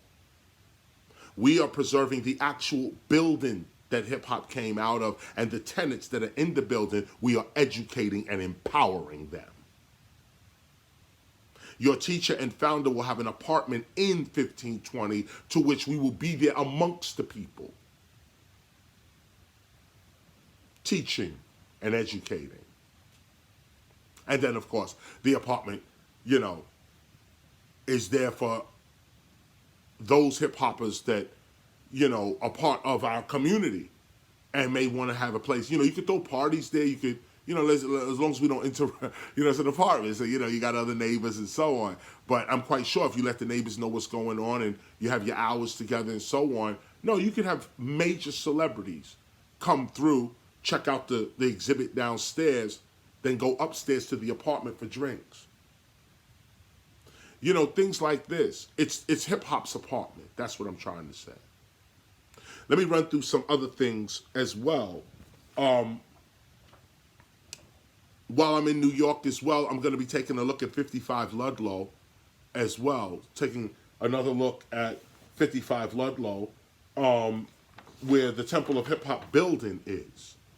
I say I'm naming it the Temple of Hip Hop, but as you know, I like to keep the Temple of Hip Hop free and clear of having to become a not-for-profit or a corporation, an LLC, and all of that. We kept the Temple of Hip Hop free from all of that. The name Temple of Hip Hop free from that. So I formed another foundation as a not-for-profit I can't give the name until it's actually done, but formed another not-for-profit foundation so that the city can give me the building in and of itself. They could transfer it over, and we could start teaching. Right out of there. Hopefully this will be done over the next couple of weeks. I'm going to go check the building again. It's empty now. We got to go there, take a look. We went before, sized up everything, but of course we were waiting for HUD to sign off on paperwork so that Newark, New Jersey can take the building so that I can purchase it and so on. So all of that's gotten done. We're now working up the lease. And these issues of not-for-profit, who gets what, and da-da-da-da-da, is what's holding up the actual process. But once that goes down as well, 55 Ludlow in Newark, New Jersey, right now it's called the Trek Center. And we'll probably keep it as a Trek Center for a little while. I got to buy Temple of Hip Hop letters and all types of stuff. I spoke to the Tats crew as well. We're going to go out there. I'll get back to that in a minute, but we spoke to the Tats crew about putting up, our signage until we get our actual block lettering done and to spec and all of that type of stuff and put on the wall and all of that. We'll get the Tats crew to hook us up real quick. So the idea is, I'll just run through. That was just part of the announcements. For those that don't know, what's stumbling me is that, I always have to keep going back to assume that those that have not heard all of this before is just getting it right now. So I'll just say this last little piece, that when we first spoke to Mayor Ras Baraka and his chief of staff, Amiri Baraka Jr., we spoke about a hip-hop city, a mini hip-hop city in Newark. They suggested the Weequay area of Newark, New Jersey. That's where 55 Ludlow is. That's why we're there, because it's not just about the building, it's about declaring the Weequay section of Newark Little Hip Hop, like the way you have Chinatown or you have Little Italy or Little Greece, these little cultural pockets. We want to make the section called Weequay. We want to rename it Hip Hopia and make that whole section a hip hop city. Art, business, knowledge, everything going on there. We want to transform that particular area. And it's going to take us a few years to do it. And so we're getting the work done. That's why we have the building in the center of the neighborhood, the Temple of Hip Hop in the center of the neighborhood. So we could teach the neighborhood how to become hip-hopia, how to raise this city up so that others, when people start coming in, tourism, others start coming in for knowledge, residencies, people want to live here, all of this type of stuff. The residents of Newark benefit.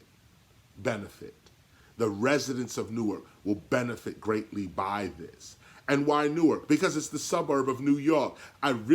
I can't say I really want New York because the prices are too exorbitant out there for what I'm looking for. The prices are too high in New York. You come right over to New Jersey, right over the bridge, right through the tunnel. Everybody know who live in New York, you know what it is. And you can come right there in a nice, serene environment and learn hip-hop, among other knowledge that you probably need to know. But most importantly, hip-hop. And our youth learning of hip-hop effectively, empoweringly. This is what we're actually doing.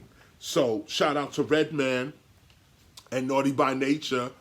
That's the neighborhood we getting ready to go into. And specifically, Redman's neighborhood is the Weequay neighborhood as well. So big up to Redman. He'll be there. He'll be teaching as well at our school. Obviously, Queen Latifah, Hakeem Green, from the rap group Channel Live, who introduced me to the mayor. Hakeem Green does a 24 Hours of Peace every year. I did it one year with Jadakiss and others.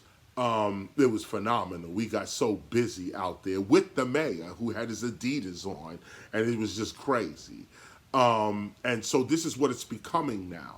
And like I said, this is the other side. We're not going to the corporations and asking them to help us. We're going straight to government because it seems like our people, those who used to go to the clubs with us, those who lost people in gunfights and crack cocaine epidemics, those who understand our lyrics, those that understand breaking, those that see that graffiti art is not a crime, not vandalism. It's the expression of silenced voices. Those that understand that are now in the government. They're now in the government. They're not all of the government, but a large portion of our people, meaning hip-hop people, are in the government. Remember, there were black people in the government since the government began, but they weren't hip-hop. Hip-hop people are in the government right now, and that's something to pay attention to. And I'm taking full advantage of it. Oh, absolutely. Our people are in government. What can we do? How can we make government better? How can we make the nation better? How can we make our neighborhoods better? So the idea is hip-hopia. Hip-hopia can be in any neighborhood in the world. Take the most rundown neighborhood and turn it into a hip-hop city. Business comes in, knowledge comes in, crime rate goes down in the city. You're centralizing the power of a culture in one area. That got to be prosperous. That can only be prosperous. Food items and haircuts and all type of entrepreneurial business going on in this section. There's no need to do crime no more. There's no need to sell drugs no more, illegal drugs. The weed is legal in Newark, New Jersey. Get your dispensary on. Let's do it this way now. We don't have to go to prison for this. We don't have to, be shot down for that. Let's do better now. And that's what the mission is. That's what we're dealing with. So we got this tour jumping off as well. Let me give you a little bit of the tour. Before we start our read today as well. So we got this February 10th. February 10th. Oh, let me see when that is. This February. Sorry. Got my calendar out here. This February 10th, which is a Friday, we're discussing the Stop the Violence movement. I had another call, and I forgot to say it on this call. I'm organizing so much on this end. Sometimes it slips my mind. But those that are interested in the Stop the Violence movement, through the Hip Hop Alliance, we have these Stop the Violence movement calls. Whether maybe you've heard or not, have heard. But I've been talking to a few people, Special Ed, been talking to him. He's been a vocal voice for this Stop the Violence movement and All in the Same Gang as well. I took a call with at least 80 to 100 West Coast artists that pledged they support. Phenomenal call. I'm getting ready to go out to the West Coast. We're going to talk about that too in a minute. Get ready to go out there. But that, we talk about stopping violence. We're getting ready to do another record and do another project. And this is obviously a bigger movement now. And it's film involved now as well. And so on. Speaking of the film side, got into a conversation with Taraji from Empire, the actress from Empire. She was irate, passionate about, we got to do something about this violence in the hood and so on. And I agreed with her. She wants to do a mini-series of some sort about this. And so we're going to get on the phone, talk that up a little more, and so on. But that's the Stop the Violence movement. We're getting ready to address a lot of this urban violence from hip-hop's perspective through this Stop the Violence movement. We're going to rekindle it up again. That's February 10th. Stop the Violence movement is a conference call. Sun One will have the information on that as well. February 17th, we're going to meet with the tax crew. Now, this is a pretty big thing here. February 17th.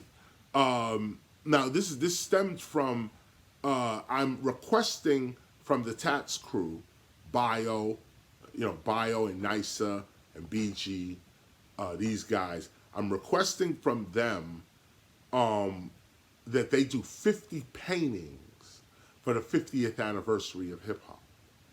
And like, for instance, the things we don't have photos for, I need them to draw them. And to draw them with cultural significance. So you're putting certain people in the picture that a scholar can come and explain the art and explain what these things mean. I'm looking for 50 of them. So I asked Tats crew, this is not all on you. Do you have students and other artists that might want to get down on this? This started with about maybe 5 other people to now 25, 30 others. We're all going to meet now, about 30 of us, graffiti writers, on the 17th February at the Point, which is the Tats Crew's headquarters. We're going to meet at the Point, February 17th, 2023, for a graffiti art convention. Mad graph writers in the building. I'm going to explain what I need them to do for the 50th, to explain 50 years of hip hop and graffiti art. We'll be taking interviews about graffiti writing over 50 years. Obviously, anyone from the Temple of Hip Hop is obviously invited if you want to come through and check that out. It will be recorded and we will have it up at some point on the website. Obviously, Desire will, if she can be there, will be there, and other graph writers from the Temple of Hip Hop will be there as well. But there's going to be a lot of big names in this room in terms of graffiti art. I was talking to my man Mare, M-A-R-E, the other day, Mare 139, out in Florida, and a wonderful conversation with him. He got some, I would call it furniture, but he says it's art. It is art, actually. But he made these amazing b-boy figures, but they're like art. They sit on your desk or something, and it's like just art. But it's like where graffiti art became. It just jumped up into like these ornaments and things like that. It's amazing. I'm even thinking of them, of it being an award, even like, we give these out as awards, done by Mare, like that. Just an idea. But I was just make me think about him now, just talking to him and what his artwork is amazing. So on. But that's February 17th. It's at the Point Tats Crew headquarters. We're going to meet about 25, 30 artists. I'm going to explain to them how we need to see the 50 years in art. And so on. So that's the 17th. February 24th, I got a concert. KRS-ONE is ripping down Baltimore, Maryland. They'll have to call in the National Guard. We're going back to Baltimore to give them some more raw hip-hop. February 25th is the Hip Hop Alliance's Black History Month Conference. Hip Hop Alliance Black History Month Conference. That happens February 25th. Whole host of people on that call. I took the call. Melly Mel, Kaz, Sha Rock, others took other panels, was MC Light, it's a star-studded panel talking about Black history and forward movement. That's on the 25th. You could tune in. Obviously, again, Sun One, who is actually the technical producer for that event, will have more information on that. February 26th. Is Elizabeth, New Jersey. I'll be performing in Elizabeth, New Jersey. Those Jerseyites that are over there will be there, probably be there with the mayor as well, getting it in, and others, February 26th.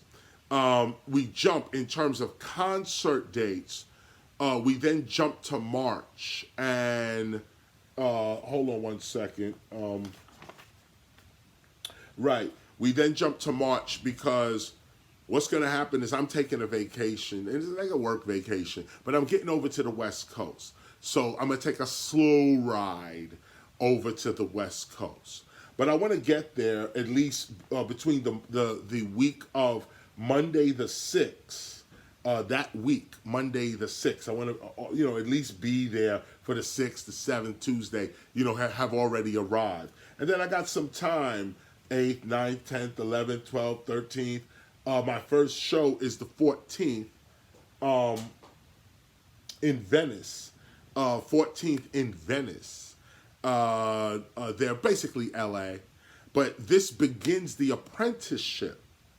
The same apprenticeship that we held down for the same apprenticeship that we had for Europe. We're doing it now in the United States. And those that remember when you was in Europe, I said to you that, because it was your first time, that this was breaking the ice. This is preparing for how we were going to do it in the United States.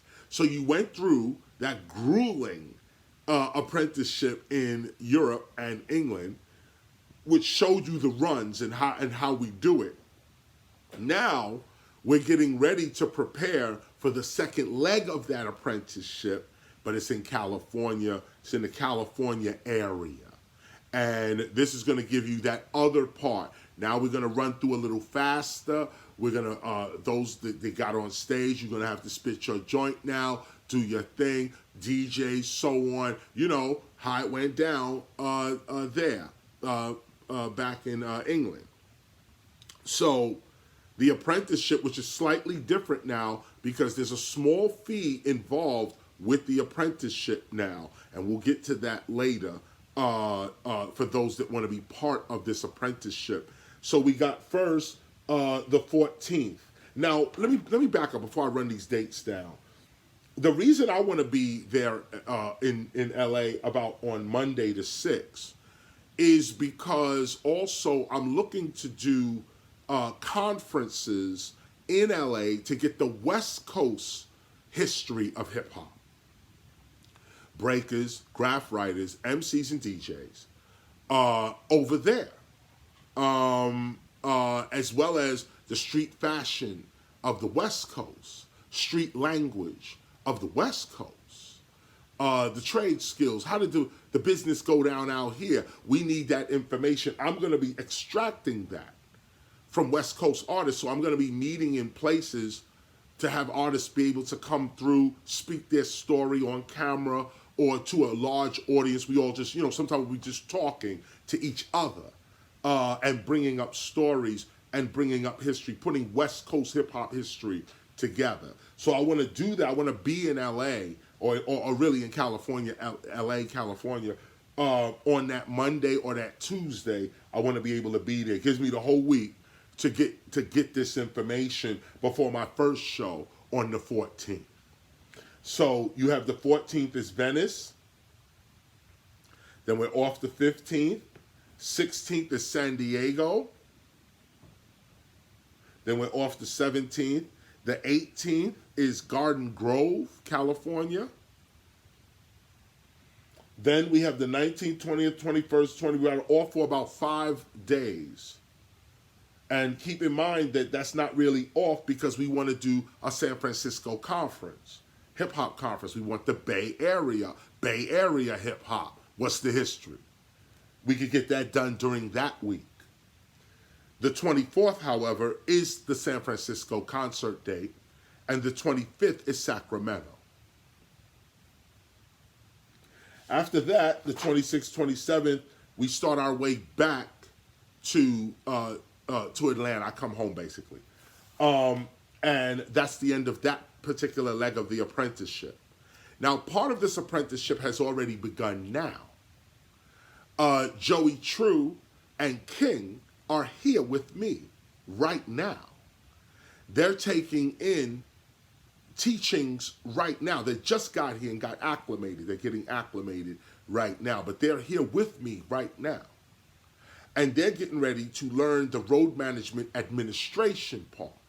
Contracts, riders, calling ahead and advancing the date, knowing what else is going on. Again, like I said, we're trying to plan a conference.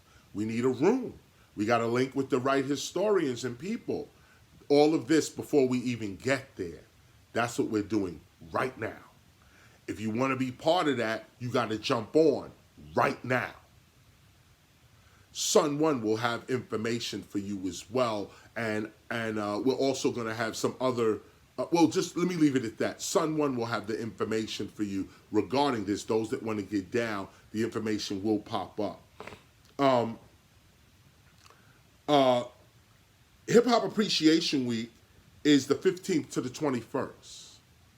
Hip Hop Appreciation Week is the 15th to the 21st, 2023. And our theme this year is MCing.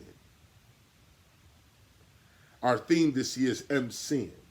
Right now, because our theme is MCing, the Kandake of the temple, Miss G. Simone, has positioned us with a May date on May 16th with Lyricist Lounge. So Lyricist Lounge will probably be in New York. I think it is New York. In New York. They're talking about this date right now, May 16th. Now that's not confirmed, but this is what we're shooting for because the theme of Hip Hop Appreciation Week is MCing this year. And so, of course, we're going to have an even larger parking lot cipher. We're going to be discussing MCing. That's going to be our theme this year and so on. So I'm looking to have a concert date within the week with like Lyricist Lounge, if not them, somebody else that exemplifies MCs. Just before our week, Hip Hop Appreciation Week, May 15th to the 21st, is May 14th. May 14th is Mother's Day. May 14th is Mother's Day. Now, I want to bring this up to you real quick, May 14th being Mother's Day, because I want to talk to you about what I'd like to do. Now, we're not doing this, but this is what I'd like to do. And I need some feedback from everybody as well based upon what I'm about to say to you in this regard. What we're looking at is on Mother's Day, I'm looking to appreciate the mothers of hip hop. We want to pull 10 people, original OGs, pioneering women of hip hop, and every year honor them during Hip Hop Appreciation Week. We could do 5 guys and 5 women, 5 dudes, 5 men and 5 women. But this year, I'm thinking about all women, 10 women. And we create an appreciation. Sun One gave me and Simone an appreciation award at 1520 Sedgwick Avenue in the Bronx. It was great. We should extend that now with another Hip Hop Appreciation Week award from the Temple of Hip Hop to the women, to the mothers of hip hop on Mother's Day. On Mother's Day. The reason I put the guys, 5 women, is for other, months as well. Like, next time it won't be right there next to our week, probably. It'll be something. Mother's Day will fall a different time. And we could do the same thing again. But Mother's Day falls on the 14th, the day before the 15th, on that Sunday. So I was putting a little list together of the mothers of hip hop, and I was looking at between breaking, MC, and graffiti art DJing. We need to take up this list. All of us need to take up this list and get it to me. Take up this list in breaking. Who are the mothers? Not just those who are good at it.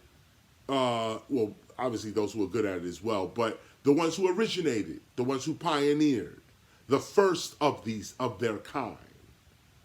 Who were they in breaking, in MCing, in DJing, in graffiti art?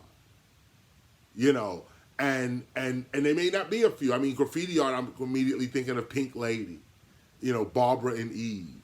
I don't even know if we can even get these people, but these were graffiti writers, female graffiti writers back in the day. And there's others as well.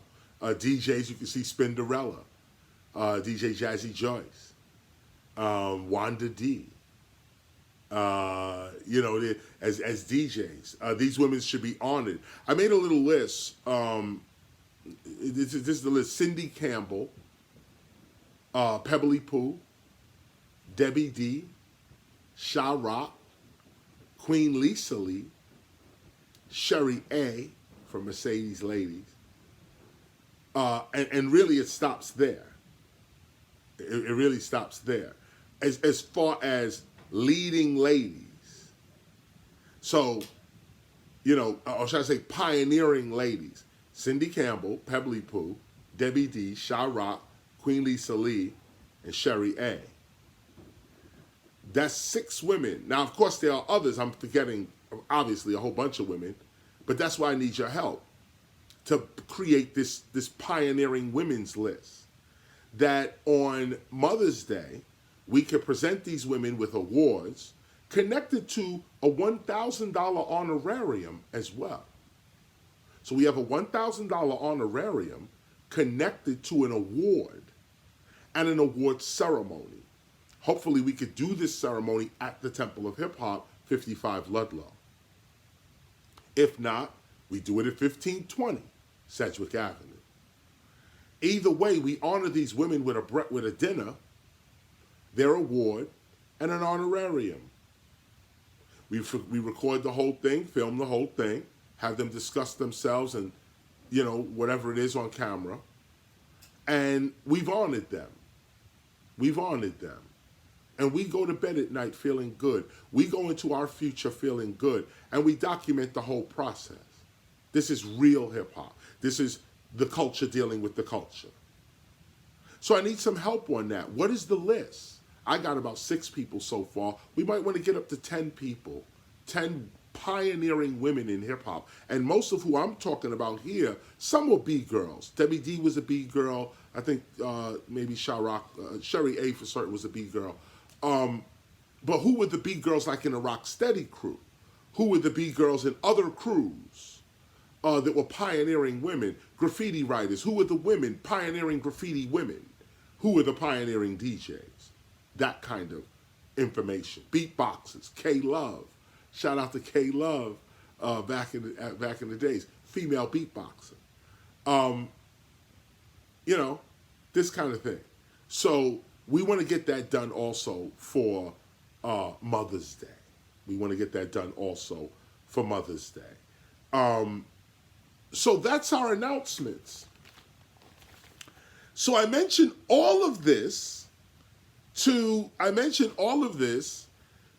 bring up the read today, which has to do with nation building.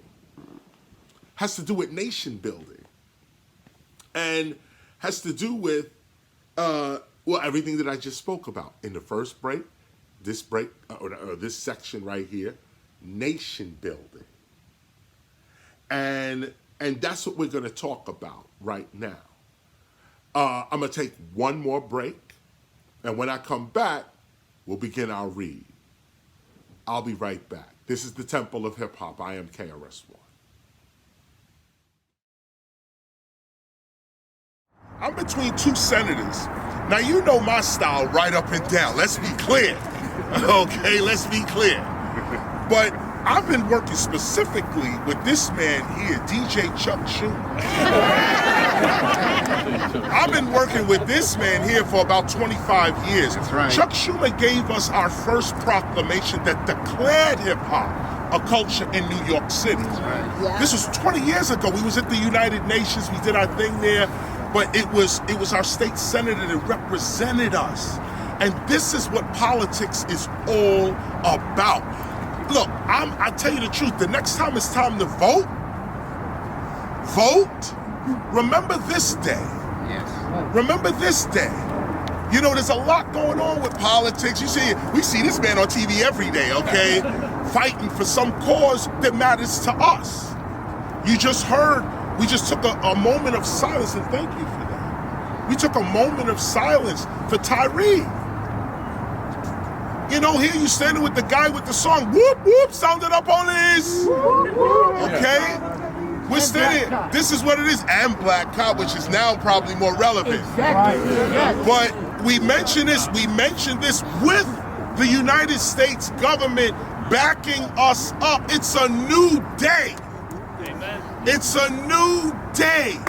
And we need to take advantage. Let's get right into the read. And as you can see, this is about nation building. This is about nation building. That's what we are talking about today. Nation building.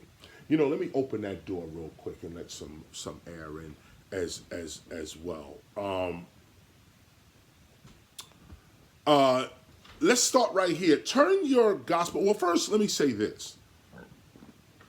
Going back to, first of all, turn your gospel to page 6. Real quick. Turn your gospel to page 6, which is the first page. It's the new covenant, a new covenant. Okay? Okay? Now, I'm going to read from the beginning to the third part, and we're going to highlight number 3. We're going to highlight the third part. So here we go. In the end, the last days of others became the first days for us. All praise, glory, and worship be to God, the love that restored us from oppression and that rescued us from oppression and ignorance. The love that rescued us from oppression and ignorance. And to all future generations of hip-hop, know this, it is this love that has delivered this gospel to our people for our correction and survival. This is the key. For our correction and survival. This gospel comes to us as the physical manifestation of God's grace and love for hip-hop. Here's what we are highlighting. There's a new highlight, number 3. I am but one of many who was saved by such love. In my time, your past. I am called TEACHA. I was present at the first time. I am the firstborn. I am from the age of Leo. And I have come to call our hip-hop nation into existence. This last line here is the key. I have come to call our hip-hop nation into existence. This is the job. This is the work.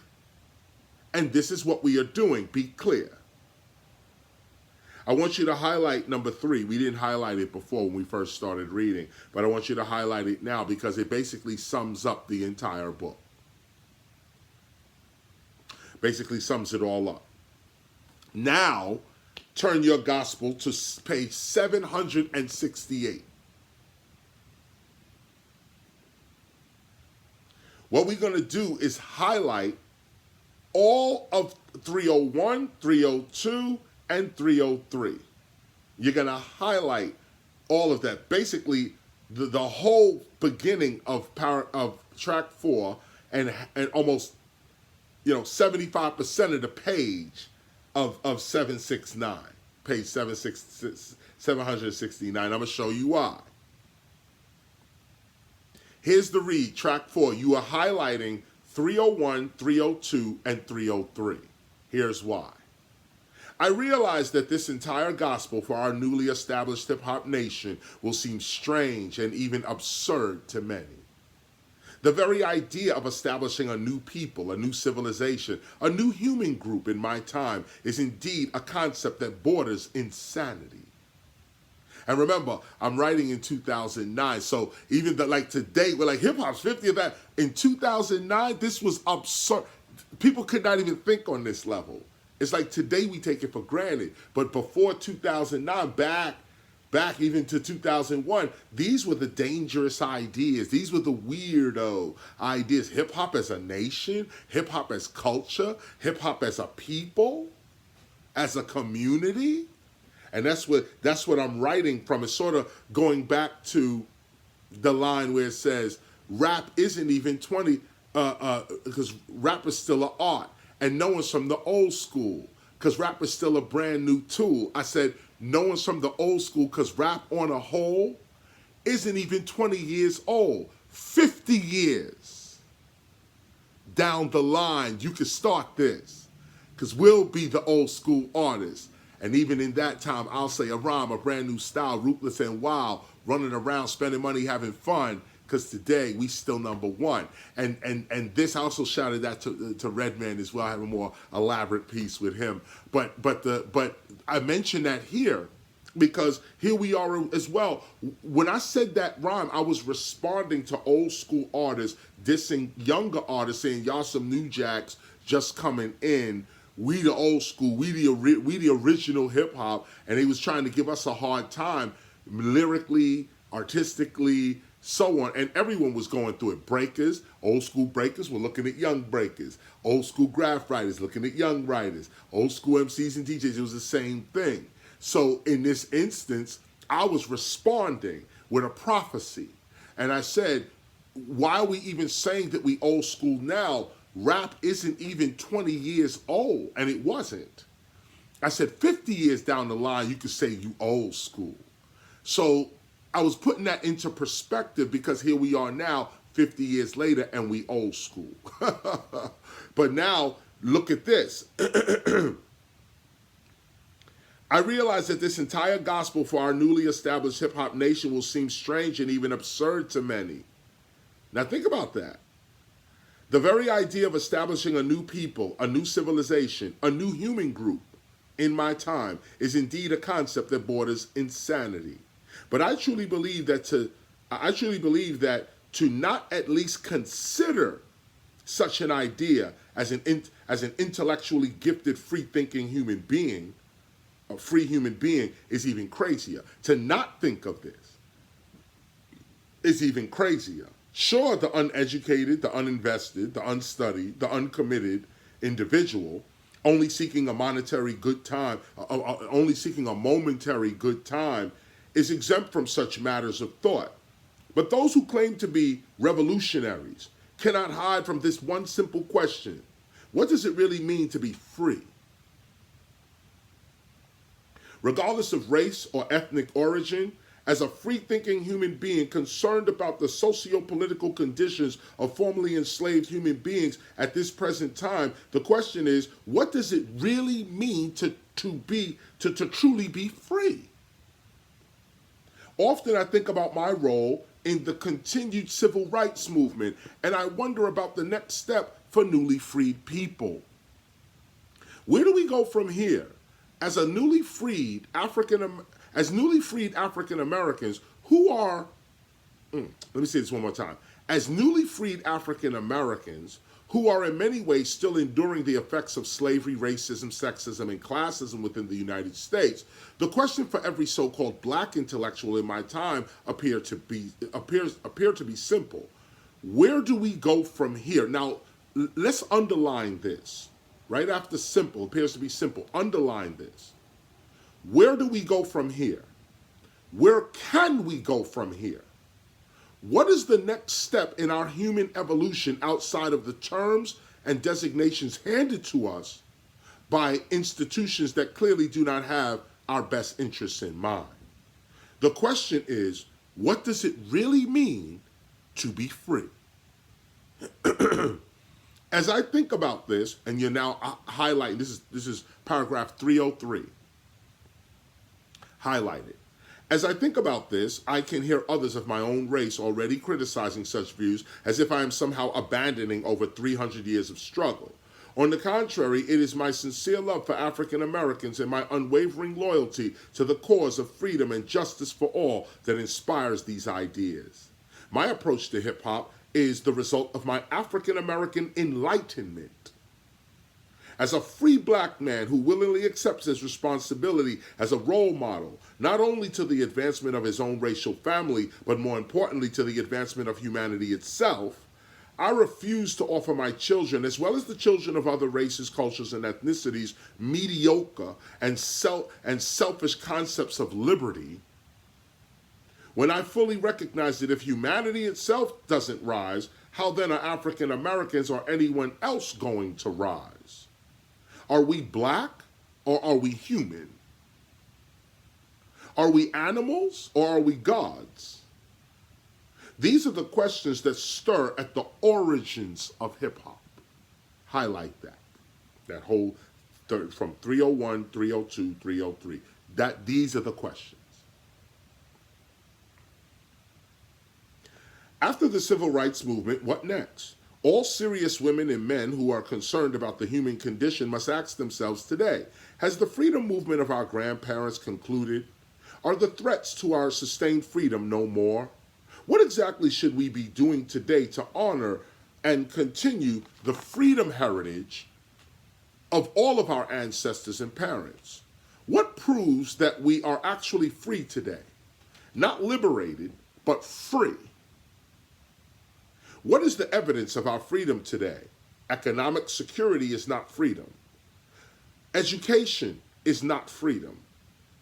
Being permitted to vote is not freedom. Freedom is freedom. So are we free?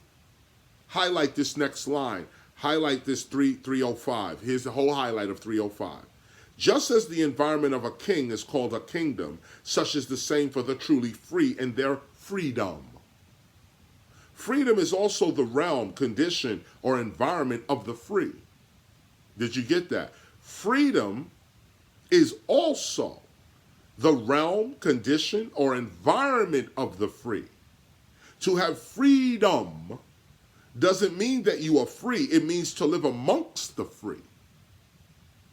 It means to live in their domain. It doesn't mean that you are free yourself. To be free is to act on your own will, to move because you choose to, not because you have to. I know that I am not the only one thinking in this way. I suspect that there are many who ask of their role in the continued march toward freedom, justice, and equality. Highlight all of that. I also know that many more do not even have the energy, the attention, or the time to think about such things as freedom, justice, and equality. But many of us still do. And at the top of our list of topics is freedom. Yeah, rap music is valued at $10.5 billion annually in my time. And hip-hop's unique fashion styles, graffiti artwork, dance forms, urban language, and cultural knowledge have all impacted the modern world in ways that can't even be calculated yet. Yes, the hip-hop community, yes, we, the hip-hop community, are more popular and richer today than we have ever been since the early 1970s, and academic scholars of all sorts publish all kinds of views on the existence of hip-hop and its possible future. But the question remains for everyone participating in the culture of hip-hop. Are we free? Black, white, brown, Asian, Native, everyone. Are we truly free? Have we achieved the collective political dreams of our parents yet? Or have we already forgotten them? As a group, have we become distracted away from real freedom by the political granting of certain liberties? Are we free, or have we conformed into better slaves, unable to think for ourselves? Are we truly free to be ourselves and live as we please, or are we still pretending to be happy and content with the condition of our lives because we basically can do nothing to change them? The question here is, what kind of freedom am I experiencing in my time if the condition to my freedom is that I cannot be my true self, or even possibly create a new self? As John O'Neill, writer for the Drama Review, pointed out in the 1960s, quote, racism systematically verifies itself when the slave can only break free by imitating the master, by contradicting his, the slave's, own reality, end quote. But what is a slave's former reality? Can a people who were genetically, spiritually, politically, and mentally engineered and bred for slave labor ever truly regained those lost aspects of their humanity and culture before the rise of the slavery institution? Millions of Africans may have lost their cultural traditions and possessions during and after the rise and fall of slavery in the United States, but millions of European slave owners, as well as slaves, not only lost their possessions and cultural heritage, they basically lost their souls. Can they, or more accurately their children, ever recover from such losses? After a slave and or slave owner is deemed free, what should such a former slave or slave owner and her descendants now be looking for? How do former slaves regain all that was lost to them? Or is this even what a newly freed people should be looking for? What is the proper forward movement for a formerly enslaved people now freed? Highlight 316. In my bold observation, the next move would be self-creation. You're highlighting all of this. Or rather, the total creation of one's new self. We could never actually be what we were yesterday. But what we can create, but we can never actually be what we were yesterday, but we can create ourselves today to be whatever we believe we are capable of tomorrow. In my view, after a human group is legally deemed free, it is they who must then leave the plantation. In my view, we need a new exodus. We need to physically, mentally, spiritually, economically, and culturally leave the plantation. Did you hear that? Physically leave the plantation, but mentally, spiritually, economically, culturally, I would even add historically, leave the plantation and never return. Highlight that whole piece. Highlight 316. How can we be sure that we are free if our reference for freedom comes from those who have enslaved us? Let me read that to you one more time. How can we be sure that we are free if our reference for freedom comes from those who have enslaved us? As children of the civil rights movement, we must ask, how can your slave master free you? Is it not a fact that only a totally independent force, separate from the forces that enslaved you, can actually free you and assist in the maintenance of your freedom? What if your enslaver decided to enslave you again, or forced you to enslave others? How would you avoid or combat such a situation? And this is real for anyone recovering from injustice. How do you know when you are healed? What does healing feel like? Are we completely free, or have we been freed? Part of the answer to these questions rests on whether you can be enslaved again. If you are truly free, no one can enslave you, even if you are enslaved. And likewise, if you are still a slave, only freed or liberated, then you cannot experience true freedom even if you are not enslaved, even if you have been freed. We know that both slavery as well as freedom are states of mind. Not to make light of either one, but history is full of examples of so-called slaves freeing themselves, buying their freedom, and inheriting freedom, while other slaves with clear opportunities for freedom disregarded such opportunities or betrayed the very freedom movements established for their own liberation. Historical evidence shows that slavery as well as freedom are both attitudes. Again, slavery as well as freedom are both attitudes. We can see historically that avoiding slavery was mostly about one's social class, as well as about one's social class, one's personal character, principles, and intellectual skills. Freedom is and was an attitude. Nat Turner, the black revolutionary of 1831, rebuked another slave for bowing and scraping before a white man. "But we slaves," said the fellow. Turner replied, "You deserve to be." End quote. That's from the Black Book, page 10. As another example, quote, "A judge sentenced a slave I'm sorry, a judge, quote, a judge sentenced a slave to be severely lashed for purchasing stolen goods. Now that right there is where, how can a slave purchase stolen goods? That's not the story we were told. Slaves didn't have no money. Slaves couldn't purchase nothing, remember? Well, here, a judge sentenced a slave to be severely lashed for purchasing stolen goods.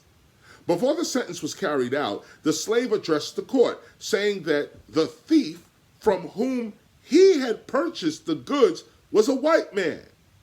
Then he asked the court if the thief would be punished if caught, if he was caught. Of course he will be punished, the judge replied. Then said the slave, you must punish my master also.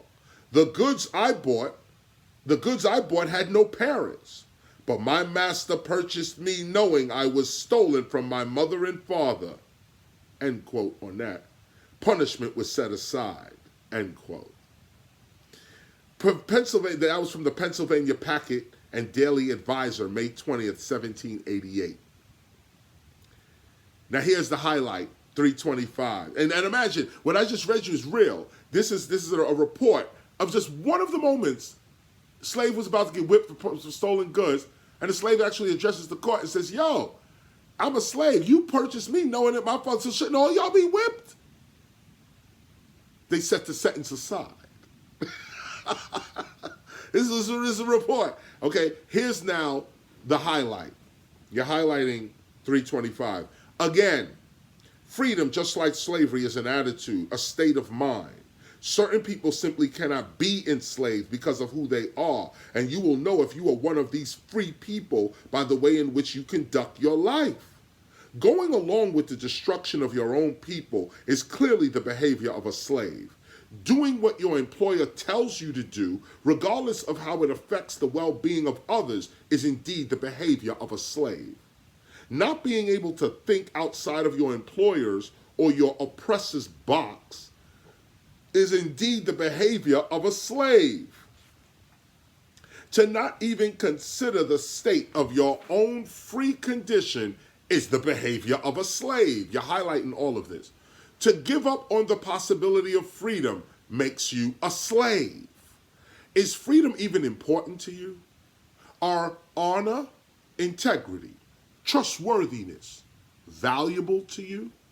Underline this. You're highlighting everything, but I want you to underline this. Liberty is about moving through one's environment unrestrained, while freedom is the character of an unrestrained, non-institutionalized mind. Underline that. You're highlighting all of it. You're continuing to highlight 327 and 328. You're getting all of this. But I need you to underline this part. Liberty is about moving through one's environment unrestrained, while freedom is the character of an unrestrained, non-institutionalized mind. Underline that. Continuing with the highlight, to be free means that you possess the ability to create your own reality, to live as you please, to move fearlessly amongst others without insecurity, prejudice, or threat of enslavement or death. To be free means that others cannot impose their wills and temptations upon you without your consent. It means that you own and control your physical and mental self, that your movements are yours, based upon your intentions and interests and not those of others. You are hip to your hop. You know why you move. So you're highlighting all of that. I need you to highlight all of that. Highlight from 325, 326, 327, and 328. And you're underlining the end of 326. Moving on. Freedom doesn't mean that you ask others through treaties and constitutional amendments not to war with you. Freedom means that they cannot war with you even if they want to. A free person is an extremely powerful individual, and this is why groups of people rarely ever become free. Only individuals seem to experience such freedom because only certain individuals are willing to work to establish and maintain their freedom. However, even though large groups of people rarely achieve such freedom for real, when such an event does occur, major changes are made in the world's structure and order. For only free people can free people. Slaves lead slaves back to the plantation workforce. The question for the hip-hop community today is, after we have overcome American racism and prejudice, what next? After we are declared free, what next? Who are we outside of the mainstream American paradigm that even white people have become bored with? Black is a term for people of African descent. However, outside of the American mainstream academic paradigm of racial distinctions and designations, who are we? What measures the value and ability of oneself outside of the American value system? These questions are at the heart of hip-hop's true origins. What is human for us? What is real for us? What is reality for us? Whether you are African American or Chinese American or Native American, these are the questions of a truly free people. These are the real questions that every leader, teacher, and or member of any group must ask themselves and the group. Who are we? Who are we? Where have we come from? Where are we going? And how are we going to get there? At no time can these questions not be answered by any group, or such a group will cease to be a group. We need unity, and we need it now. And I believe that hip-hop has the ability to provide the cultural structure necessary for our next level of unity and freedom. For if we do not know to ourselves who we are, where we are, if we do not know to ourselves who we are, where we have come from, where we are going, and how we are going to get there, we simply will not survive as the group we are today. Highlight this. You're highlighting 342 and 342 and 343. Highlight 342, 343. It'll be on the test. If we are not loyal to one another, trusting of one another, supportive of one another, we are simply a mass of individuals identified exclusively by the fact that we all have no home, no direction, and no vision. We, at this level of existence, are indeed a subservient people, slaves, living at the expense and permission of those who have a home, a direction, and a vision for themselves.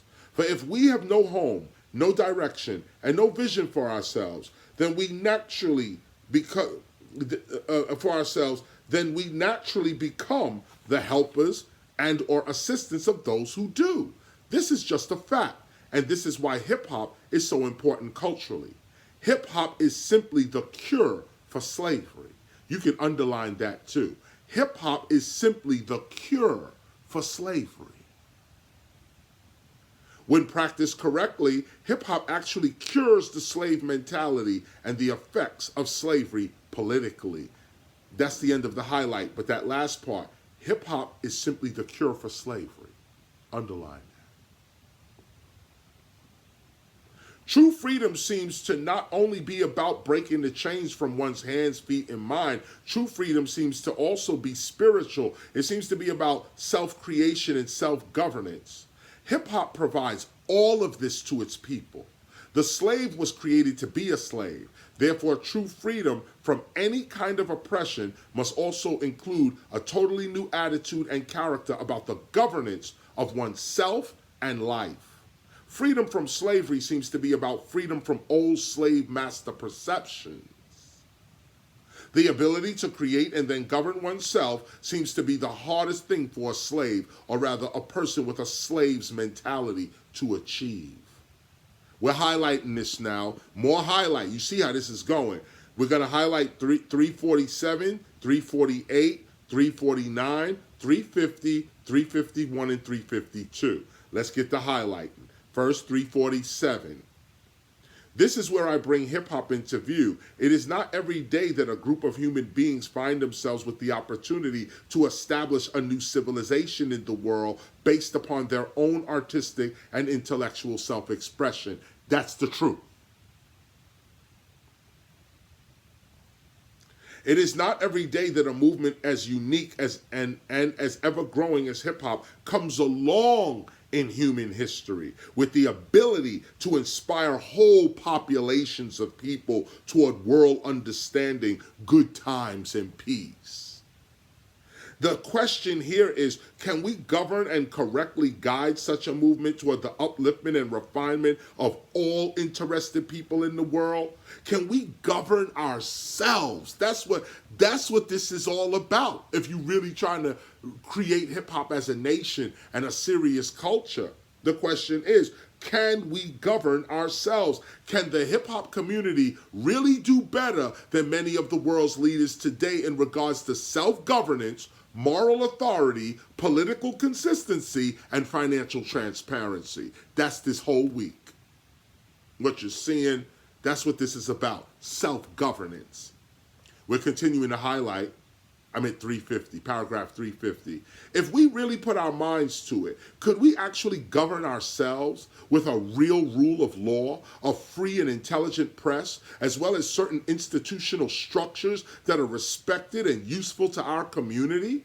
Can we actually maintain a government that has the participation of its people? Can we create a nation where health, love, awareness, and wealth for all of its citizens are the actual laws of that nation? I believe we can. But first we must create ourselves into those people capable of such governance. And please understand this. We are not against anyone or anything here except our own immaturity and careless self-destruction. These ideas are for those people capable of seeing hip-hop's socio-political potential beyond music entertainment. The question here is, are you free? Are you free enough to see hip-hop in this way? This was written before 2009. That's the end of the highlight. And we're coming up toward the end of our read right now. I'm not going to get through the whole of track 4 because it breaks. The lesson breaks again. We'll pick this up. This right here is about everything we've been discussing over these last few hours. Self-governance, the need for hip-hop to be affiliated with governments and to have its own governance. The reason that we have to become teachers in our own sacred spaces, 1520 Sedgwick, 55 Ludlow, and other places. Our hip-hop city, this is self-governance. That's why we're doing this. That's the direction in which we're going in. This is the vision. This is what we need. Hip-hop needs its own space with its own economics, its own set of customs and traditions, its own conflict resolution system. This is what we need, in addition to hotels, restaurants, clubs, theaters. We're coming toward the end of this particular session. When raising the question again as to are we free, I tend to search for such answers within myself and my perception of my world. No one can free me except me. Liberty is external, it is political, but freedom is internal, it is spiritual. For me, if I am truly free, then I have the ability to examine my self-existence independently of every external title I've been taught to accept from birth. In other words, I can see myself outside of my oppressors' interpretations of me.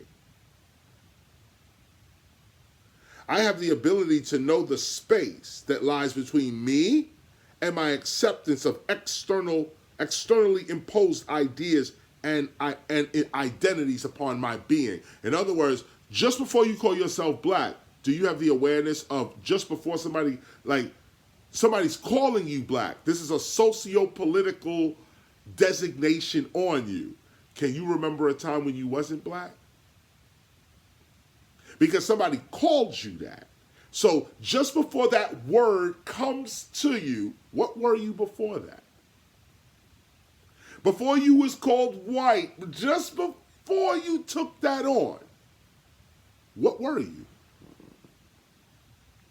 That's what this is speaking to.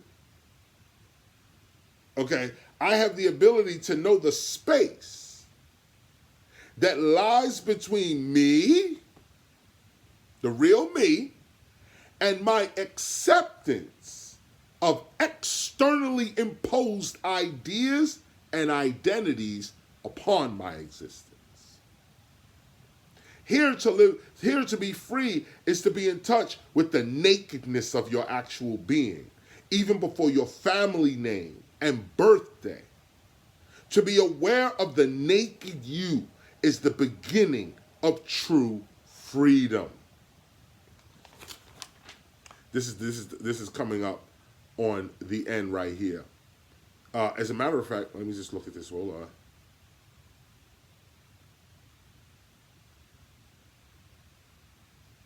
Right.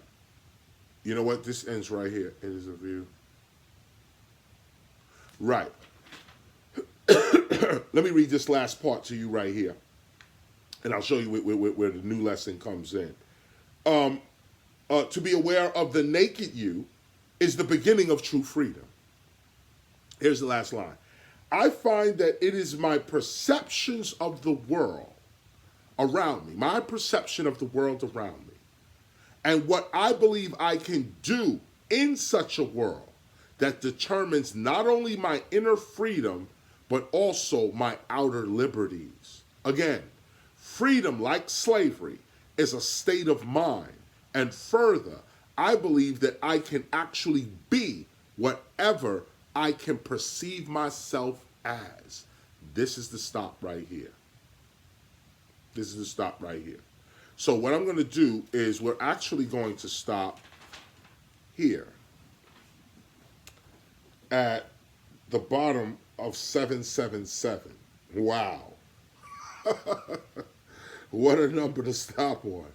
So we're going to stop here at page 777, and we're going to come back. This is the part here, 356.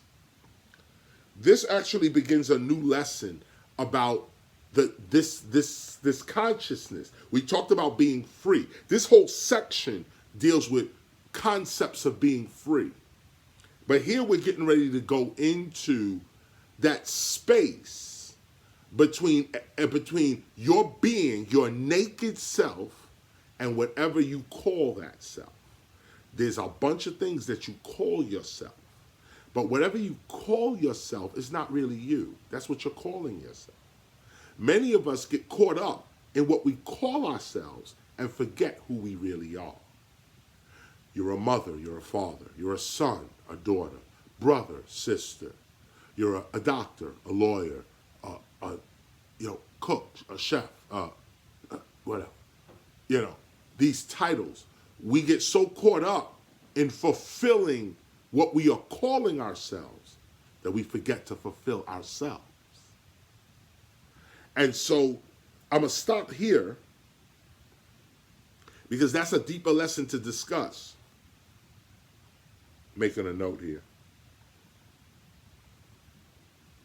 Because that's a deeper lesson to discuss. But that's where the lesson changes. And when the lessons change, we also make a note of that as well. So when you're teaching the gospel of hip-hop, you don't just read through the whole thing. There are specific lessons that you could just read that and then discuss that. This is one of them. This first part we read right here had to do with what is freedom? What does it mean to be free? And like I said, the whole section deals with that, but this is the salient part, the beginning of it, where we ask certain questions. Are you free or have you been freed? What is your state of mind? Just because you could walk down the street don't mean you free. So let's come back next week on this. And if I didn't say it, the Temple of Hip Hop is a hip hop preservation ministry, archive, school, and society. We began in 1996 with the slogan, rap is something you do, hip hop is something you live, as well as we are not just doing hip hop, we are hip hop. We realized early on, I am hip hop. And so we started to create our culture around the subjective experiences we were having with it. I want to thank you for listening to this particular lecture, this particular read this week. And I totally commend everyone for getting to the end of the gospel. We only have a few chapters left, and really a few chapters left, and we'll be at the end of our actual read. And then we take our test, and then we go into our temple and start teaching. We go into 1520 Sedgwick and start teaching. This is what our children need. This is what we need in our older age. This is what the world needs right now, and we're doing the work. This is the work. So I thank you for your contributions in all configurations, and that's it. I am KRS-One, and we are completed today. Thank you, Temple of Hip Hop.